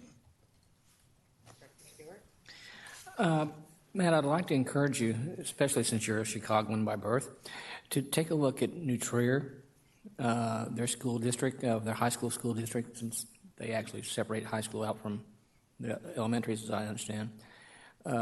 Their honors program, I understand they have a double-level honors program, and it might be a way to increase the ability of students to take the classes. I don't know, but I'd be interested in hearing what you could find out, because I think it might be something to, I mean, their district, to be quite frank, is one of the top in the country. Evanston? No, New Trier. New Trier. I think that's either Wilmette or Winnetka, one of the two. Got it. T-R-I-E-R. And it's a double-level honors program. Yeah, that's the way I understand. That's what it's been described to me. Thank you. Mm-hmm. Just a quick question for you. Are there any more wait lists anymore for the gifted or highly capable? We took care of all of those through the expansion Several of the years, program. I'm pleased to report, and I mean several years. It's at least 5+ years that we've not had anything to do with anything on wait list at all. And that's even with the addition that we went to in doing single That's domain correct. and moving forward that way. So that's great that you continue correct. to expand the program to make sure that we didn't have wait lists going through. So thank you for making sure that occurred. Because a related question to that. At the middle school level, how many of our middle schools have a gifted program? We have programs We've got right AP now. classes in all of our senior high schools. But at the middle schools, we've got how many gifted We schools? have, how many schools? We have Evergreen, we have Kamiakin, and we have Redmond Middle School. Those Right. three right now are. But now remembering that students are transported to those schools from Yeah. the various communities. Just going to argue that if we have AP classes at all of our high schools, we should probably have a gifted program at all of our middle schools. And you will remember in the Redmond Learning Community, we will, when the other middle school opens, there'll be a And highly in the Lake capable Washington bank. Learning So- Community, we still won't have Absolutely. any. So we should be looking at how we expand that across, and that should definitely be a goal going forward. The other piece is in a variety of different information, college and the high school, when you had that broken out, I believe in EL7, actually, the academic program, it was clear that some high schools offered many more than others. And it wasn't clear to me why that would be true, because it seemed like a great opportunity. Again, this would be a place that I'd be looking for equity across the board, too. I do know when I break out, if I look at the demographics in highly capable, if I look at the demographics in our AP, we definitely have unrepresented groups in those areas, which brings multiple questions. I know that's being addressed in many ways, but just want to make sure that's always on the table. I'd actually like to comment on that if I could. College and the high school where it is today has an opportunity like AP was several years ago. AP several years ago was pretty school dependent until leadership at the central office working with high school principals and administrators decided that we really needed a system-wide approach. And so when I showed that slide and paused and said I can confidently say these are offered at all, I can't confidently say that at college and the high school. So it's at that evolutionary stage and an opportunity for us where we could begin, not just begin, but get going on how do we make sure that's not just school dependent. That's great. And knowing that fees are attached to earning those credits and different things, be sure to incorporate that concept of how do we, if this is important that our students take a college level, you know, that helps to set them up well for the future, then we should be willing to help fund that to ensure that they have that access. And I want to pile onto this one. Just from personal experience, between the college and the high school and the AP credits, my son, who's finishing his freshman year, is currently a second semester junior. This is a huge advantage for families who are means limited. I mean, I can't pretend that we are in any way, shape, or form, but if it's a really cheap way to get through a whole bunch of college, and it's wonderful. So I am hugely in favor of this. And as Siri pointed out, from an equity perspective, I'm very interested in making sure that there's no barrier to our free and reduced kids to entering these and getting the credits. I think it's When I was, $300 per credit. It can be expensive. If I could Yeah. build on that, actually, Chris, I believe as Siri was going through ER1 and mentioning focus areas, one of the places she mentioned was dual credit access. Are students being asked, are we seeking out, how are we making the opportunity of Running Start? Not just something you figure out on your own. So anyway, you're going in the very right direction. I encourage it strongly, and I want to see it developed as fully as we can.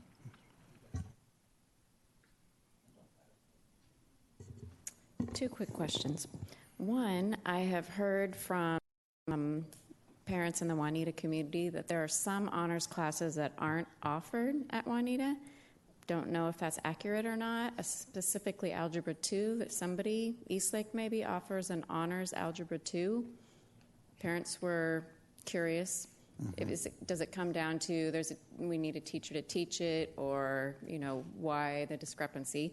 And not just Algebra 2. I'm curious, what's the discrepancy of any honors courses between high schools? And then somewhere in today's board packet, I read that all first graders are screened. Is that for HiCap? Okay. Just how long have we been doing that? Oh my gosh, longer than that. I want to say at least 5 years now that we've been universally screening, at least that long.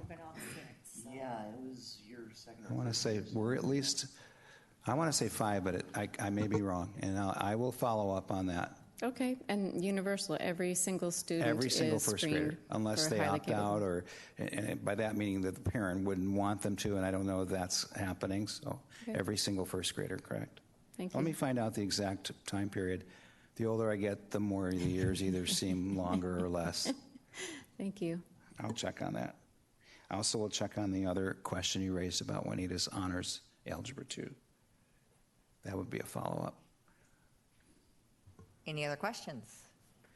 All right. Well, thank you very much, Matt. I guess Thank we you. can move on to your next one. All righty. Go ahead. Thank you. I'm sorry to take your lead. As Matt's pulling this up, a program report on college and career readiness and CTE really looks to address what are some of the systems that are in place to help our students meet our mission and vision, and what are some of the programs that allow us to be able to assure that students are leaving our system with some of those requirements in place. And so Matt has done a nice job of putting much of that together. So it's all yours, Matt. Thank you. I'll try to stand back from the mic so I'm not spitting so much. Maybe this will help too. The area of our profile that we really want to hone in on for this aspect of college and career readiness is the career planning and life management cell. And so I wanted to just have you hone in on these. Mostly the 4 areas that I'm going to be highlighting are the first 3 bullets and the last, which is the skills to locate and evaluate school and career information. Several of the slides titled that way. How are we helping students locate and evaluate school and career information, developing a future school and career plan, understanding and applying skills in personal finance literacy and consumerism. And then I'm not so much honing in on healthy habits, not because they're not important, but that we're not highlighting that in this particular presentation. And then lastly, entrepreneurial and management skills, which you're going to see through student opportunities across the system. A slide that I like to start with is just the picture of the pathway and the head and heart of students, and realizing that we're not dictating the pathway, we're helping kids discover, uncover their passion, and connect it to a pathway that is unique to every individual to help them go as far as they go, and where they go is really up to them. And that's what we start as early as kindergarten. People think I'm kidding when I say that actually there are lessons in kindergarten that have early starts, and this is an actual worksheet on the right, by having kids think about their interests and their strengths. What am I good at? That question is, what are 2 of your interests or strengths related to school and work? The second one is, how do your interests fit with your career choices? Worded differently, not as complex or dense at the kindergarten, but it begins with kindergarten and continues all the way through the 5th grade. Starting to get kids thinking about my career, my potential career. What are the things that interest me? What's my passion? In secondary, when we move from elementary to middle and high school, students is in the 8th grade formally, not to say they don't start doing career fairs in 6th grade, but formally they begin work on their high school and beyond plan, which is an actual graduation requirement as well. Students are developing a plan to help guide both their 4 years, or actually 8th through 12th would be 5 years of schooling, as well as what they're going to do beyond that. This is a slide that wasn't shown last year, and I chose it because I wanted to really highlight how this plan builds over 5 years, starting in 8th grade. Print is a little tiny, but I want to highlight a couple of things. Students as early as 8th grade is starting the plan, beginning to think about their potential interests and goals. They also, when they are visiting with counselors as the transition to 9th grade, their first very beginning stages of developing what do they see as their 4-year plan based on where they see themselves after high school. That work begins with the high school counselors coming to the middle school. I'm doing this to show coming down to the middle school and starting to meet with them and thinking about where do I see myself when I graduate.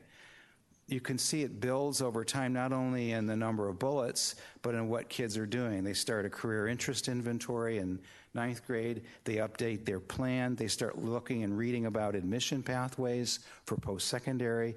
In 10th grade, they're looking at that career interest inventory again and refining it. They're starting to research post-secondary training opportunities. They're looking at what are the assessments I'm going to need to take, SAT, ACT. That work has begun. And then by 11th grade, they are continuing to revise that plan, so it's a work in progress that isn't fixed, and they're continuing to take those assessments. You can see the bullet towards the bottom of researching costs and financial aid.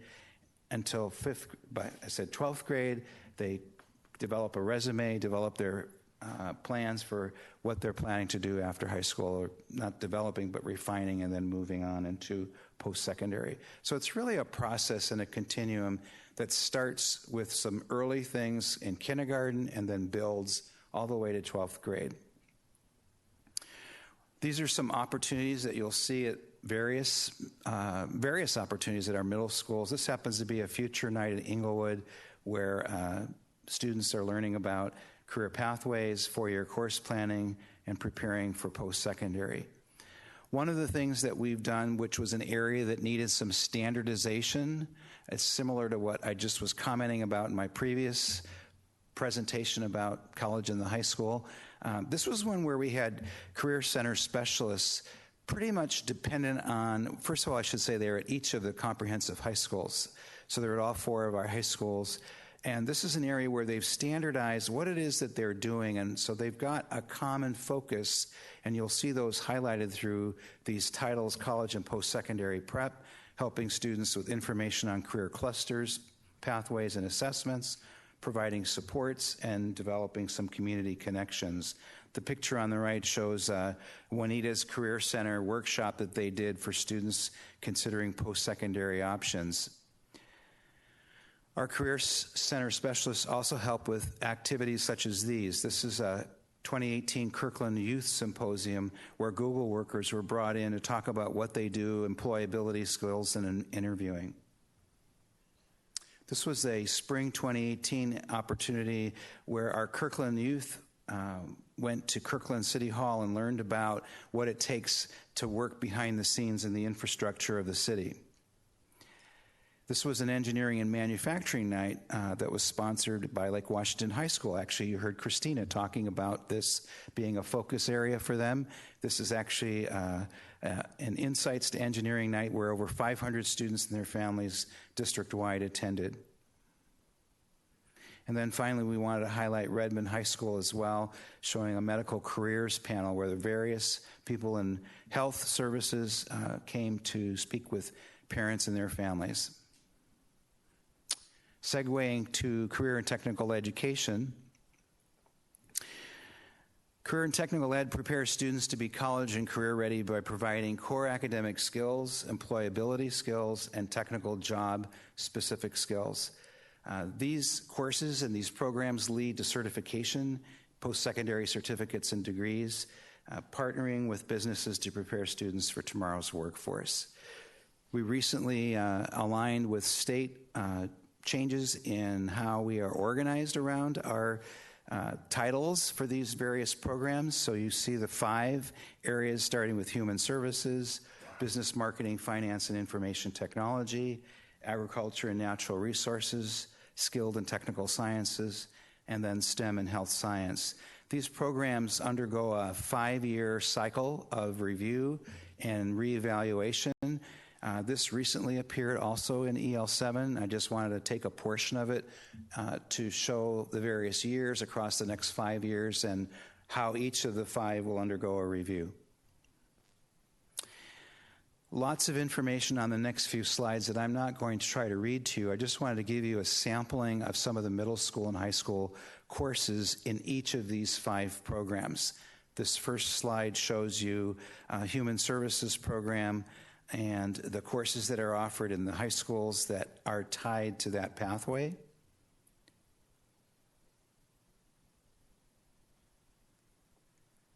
The power of silence. Business marketing, finance, and IT.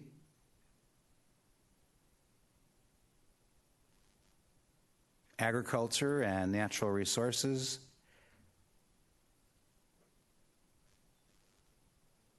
Skilled and technical sciences.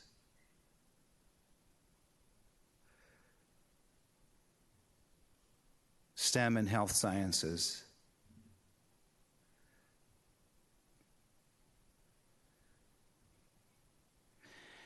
CTE advisory committees really provide the guidance and helping our teachers develop and review programs on that annual cycle that I just shared with you earlier. We also have program-specific advisories that are for each of those 5 programs, which combines staff and people in industry and business. We have student organizations that I mentioned earlier where students are really applying those skills that they're learning in leadership roles. DECA, Family Career Community Leaders of America, Health Occupations, Technology, and Future Business Leaders of America. Local student leadership opportunities range from, you can see Biotech Expo, all the way through STEM symposiums and fairs. Robotics was highlighted also by Lake Washington High School earlier this evening, and you heard her, as Ms. Thomas explained, the participation that they've been involved in local and regional competitions. Finally, I want to wrap with some information about WANEC and what that is, especially since I didn't do a very good job last year about explaining it. As I recall, I was stumbling up here. I don't know why I'm even highlighting this. I'm on television saying this, but I couldn't remember all of the districts that were in the consortium, so I wrote them out. WANEC is one of 13 skill centers that provides tuition-free technical and professional training for our high school students. It's also another opportunity for dual credit. We were mentioning that in the previous program presentation. The 8 districts in the consortium include ourselves as the host district, Bellevue, Everett, Issaquah, Mercer Island, North Shore, Riverview, and Snoqualmie Valley. I list them all, and any of our students and any of the programs offered through WANEC can be accessed by anyone. So we actually do have some of our students that access programs in other districts. Those are not high numbers. I thought you might be interested. I was. And I said, well, how many of our students are actually doing that during the school year? Right now, you can first of all see the programs that are offered in various districts. These are in skill center programs and courses. We have that automotive right now, we currently have 2 students who are accessing that in the district. The Cisco program that is shown there, we actually have 1 that's currently doing that. Fairly slow numbers, but you have to realize they're traveling now during the day to a different district. That's hard, just getting to WANEC in our own district.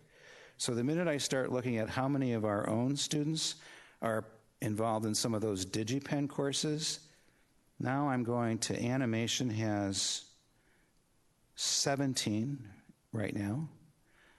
Actually, that was animation 1, and animation 2 has 5, so that's a little over 20. Robotics in 2, 4 in robotics 2. The video game design has quite a few, 10, 15, 18, close to 20, 2, 3, 24 students. So I was curious today and was getting a sense of that. We also, what's not shown there is all of the districts offer summer WANIC courses as well. And again, this is the same, that any of our students can access those as being part of the consortium. And there you have our college and career and CTE program presentation. Just one piece I want to also point out. On the high school and beyond slide that you had, yes, at the very bottom of the 10th grade, it said that we provide the universal PSAT for all of our 10th grade students. That's something that the district funds and implemented, Matt, maybe 4 years ago, 5 years ago. 10 years ago. 15 years ago. No, you're correct. And so, it's but about, that really is 4 or 5. to ensure Yeah. that all students have the opportunity to take the PSAT, because from the results of the PSAT, students get information about a variety of different areas that help them in their career planning, their course planning, and provides access to other resources as well. So, any questions for Matt? I would just add that if your student takes the PSAT and lists your email address, the colleges start emailing you when they get their scores. So I would suggest your student give them their own email address. Quick question on what it takes to become a certified CTE educator. What is the cost around that, or the cost of any being able to teach any of these courses in the highly capable world? And I ask that because I have heard on the ground level that it is sometimes difficult for teachers to justify spending the time and the money to become certified in CTE and then be able to offer more of those courses in our schools. I'm wondering, do we help with the cost of any of that? Do we encourage it in any way, getting certified? Or That's one I want to get more information to be accurate with the questions that are embedded in there, what it takes to be certified, the costs, and how we help with that before I just answer off the fly. That's a great question. fair enough. I say anything we can do to encourage that. Mm-hmm. Yeah, it's a shame that with all the construction going on in the district, especially at Juanita, that we don't have a construction management CTE classes, because that would be a marvelous learning experience for those kids that want to do it or think they might want to do it. And it's a shame we can't do something like that. Man, that may be the problem. I wanted to go back and check skilled and technical. And while you're looking at that, yeah. Matt, I know I talked to one of the construction companies. I can't remember if it was Juanita or if it was one of the Redmond elementary schools.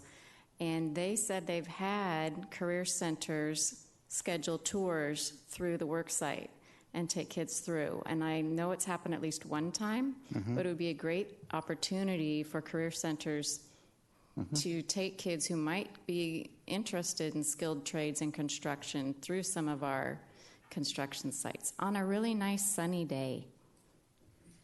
This is one I also want to follow up on, both Mark and Cassandra, just what's the opportunities for construction management interest. That's good. I think they ought to take them through on bad days, too. That way they get to feel of alpha and omega as far as what they really want to do.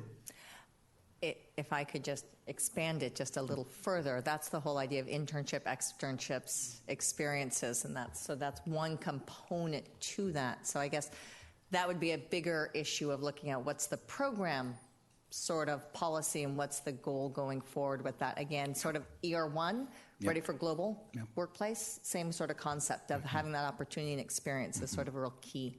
So I guess that would be another piece to think about from a bigger. Thank you. Anything else for Matt? No? All right. Well, thank you very much. Thank you. I appreciate your taking the time. Thank you very much. All right, so next we have the superintendent report. So I will hand it back to John. Great, and what a appropriate evening to have the health services report on the night that we honor our school nurses with the proclamation from the board. Our school nurses provide a invaluable service to our students, ensuring that their health and medical needs are appropriately cared for at school. And Mike is here to provide us the report on health services. Thank you. So as I mentioned with our World Languages report, similar to what we shared last year, but some new data and information that I'll also point out as we move through the report tonight. So we'll talk tonight about overall health services in Lake Washington, and then specifically the responsibilities of our school nurses by giving you some examples of some of the areas they have, knowing that they're always responding to lots of different needs in the course of a day or the course of a week, but they also have some very specific things that they attend to as well. So a complex and very important job. So we like to start by giving everyone an overview of the purpose and rationale behind our nurses. Really, it's looking at health and wellness, not only from a response measure, but also to be thinking about how do we attend to things and make sure kids are well throughout the course of their education. So kids do come into the office with emergent needs, but our nurses also do much more than that to make sure our kids are healthy. They work with students in classrooms to promote health and safety. As I mentioned, they intervene when problems do come up, but they're also very much into the educational component, and that's one of the wonderful things about being a school nurse is you get to combine that love and passion for providing services to kids, but also the educational component. And then they also actively collaborate with our families and teachers and school staff and district employees. So again, just a vital role in our system.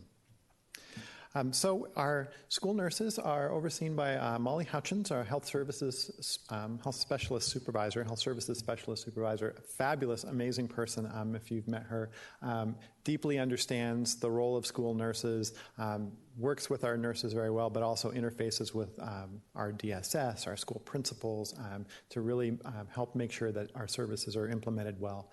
And then we have 20 nurses throughout our district, as we mentioned, that provide services for kiddos. So getting into some of the specific responsibilities they have over the course of the year, one of the most significant is helping to develop and monitor and implement the individual health plans, and we'll give you an example of that through diabetic support tonight. Also vision and hearing screening, and again, as I mentioned, there's an update there that we're excited to share, and then talking about staff and family support and community connections. So as we shared last year, individual health plans are plans that are developed in collaboration with students, families, folks at the school to really attend to health needs of a student. And those can be from day-to-day kind of health needs to pretty severe, significant needs for students. They really are designed to address the medical issues in a formal way by defining roles and responsibility and what happens for a student as they're moving through their school day. And it tells people in the system how to respond. So those are pretty specific to the issues that students have. And so as an example of that, we can talk about a health plan that might be developed for diabetic support. And we actually even have policy language that talks specifically about that.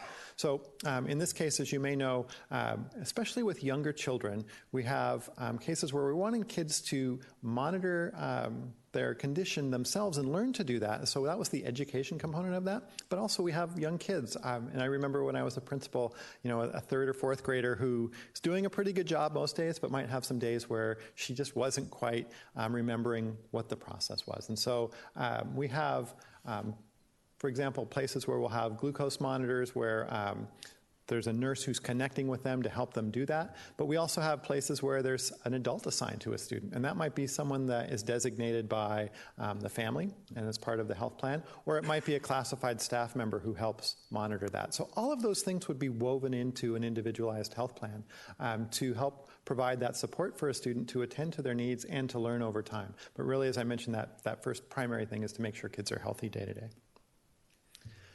I also mentioned we'd give an update on vision and hearing screening. So I think last year when we presented, there was new legislation that had just taken effect, but we hadn't implemented for it yet.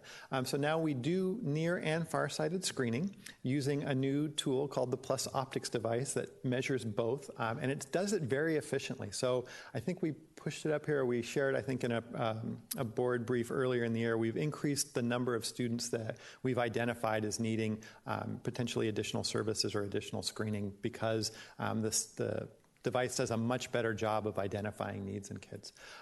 There's still 30% increase, so it is there. There's still a pretty significant amount of effort that goes into doing that, so we do have a number of volunteers that work in the school to get those screenings done in a way that doesn't disrupt the day, but really does help us to identify needs of kids. And then similarly, we do the same for hearing with an audiometer. So those tests are done in schools with parent volunteers, school nurses, and we try to get all of that done by December so that all students are screened. And the work is to try to get that done in a day. So that's a pretty big task when you think about the size of our schools. And then just a reminder, those are conducted in K1, 2, 3, 5, and 7. So those are, we mentioned some of the direct things that our nurses do for kids directly, but they also help and provide support through other people in the school. So our nurses do an amazing job of providing training for all of our staff members at the beginning of the year, going through things like the health information that our teachers get and how to interpret and what to do with those.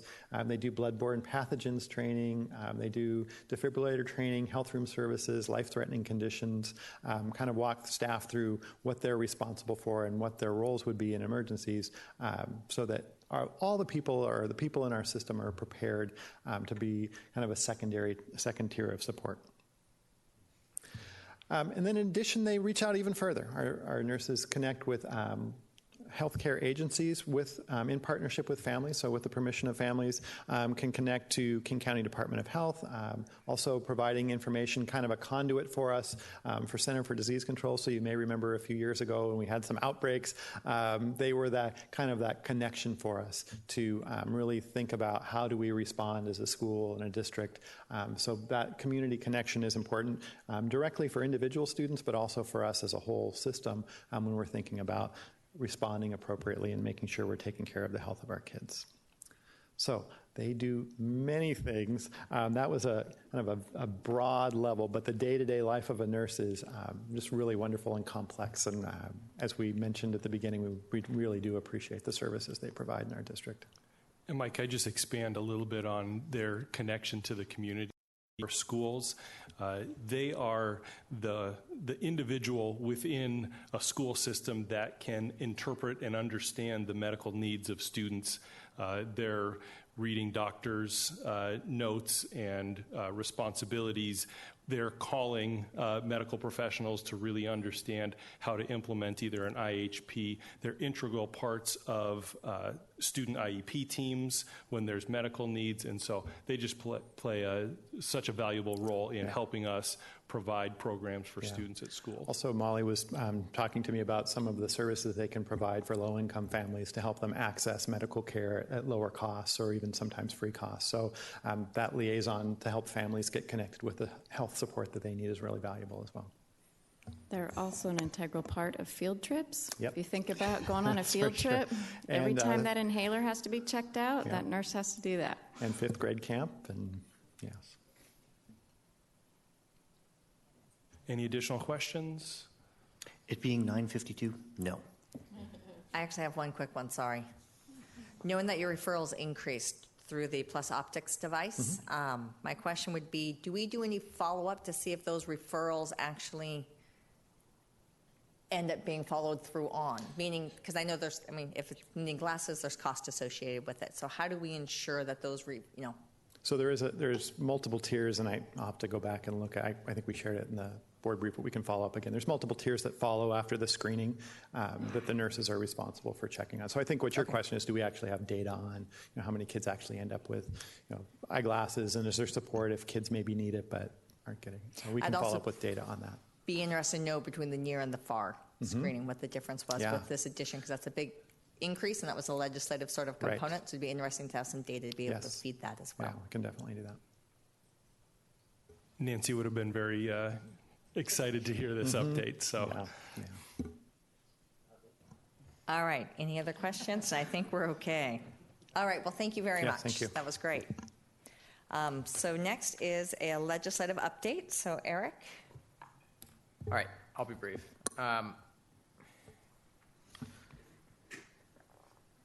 So WASDA has their the legislative assemblies in September. As of right now, the proposal submission window is closed, but I have it on good authority that if we still have a really good idea, we can submit one. I don't, but if anyone else does, and I'd be happy to circulate. I will circulate the proposals from last year. There's no reason. There's quite a few. My read was, I have nothing new to add. There have been a few proposals from other districts that were sent to us. I've reviewed them. They're, I believe, a little mealy mouth and Don't sugarcoat it. Give it to us. light on the actual legislative content. Nonetheless, would the board like me to circulate those? No. Okay. Yes. Question is also on the ones that have already been submitted. Do we have a list of the ones that are in the pipeline for this year? Yeah, the answer is no, not yet. And I was going to get that. I do have the ones I have. So there's a lot of returning from last year. Okay. So I can circulate that right now. In June and July, WASDA will review those that were submitted this year. I think it would be if I'm going to represent the board at the September meeting, the board needs to have a position before then on those. So I would. I know we are stacked up from now until June, but we do have a meeting in August, and if we could have a brief, discussion at our I think it'd be more helpful to be at our study session, with maybe a quick adoption at the business meeting of what we decide. I think we can have a very brief. I think we can have a succinct conversation about what our positions are, and more importantly, what our priorities are. That I can then take to the September meeting.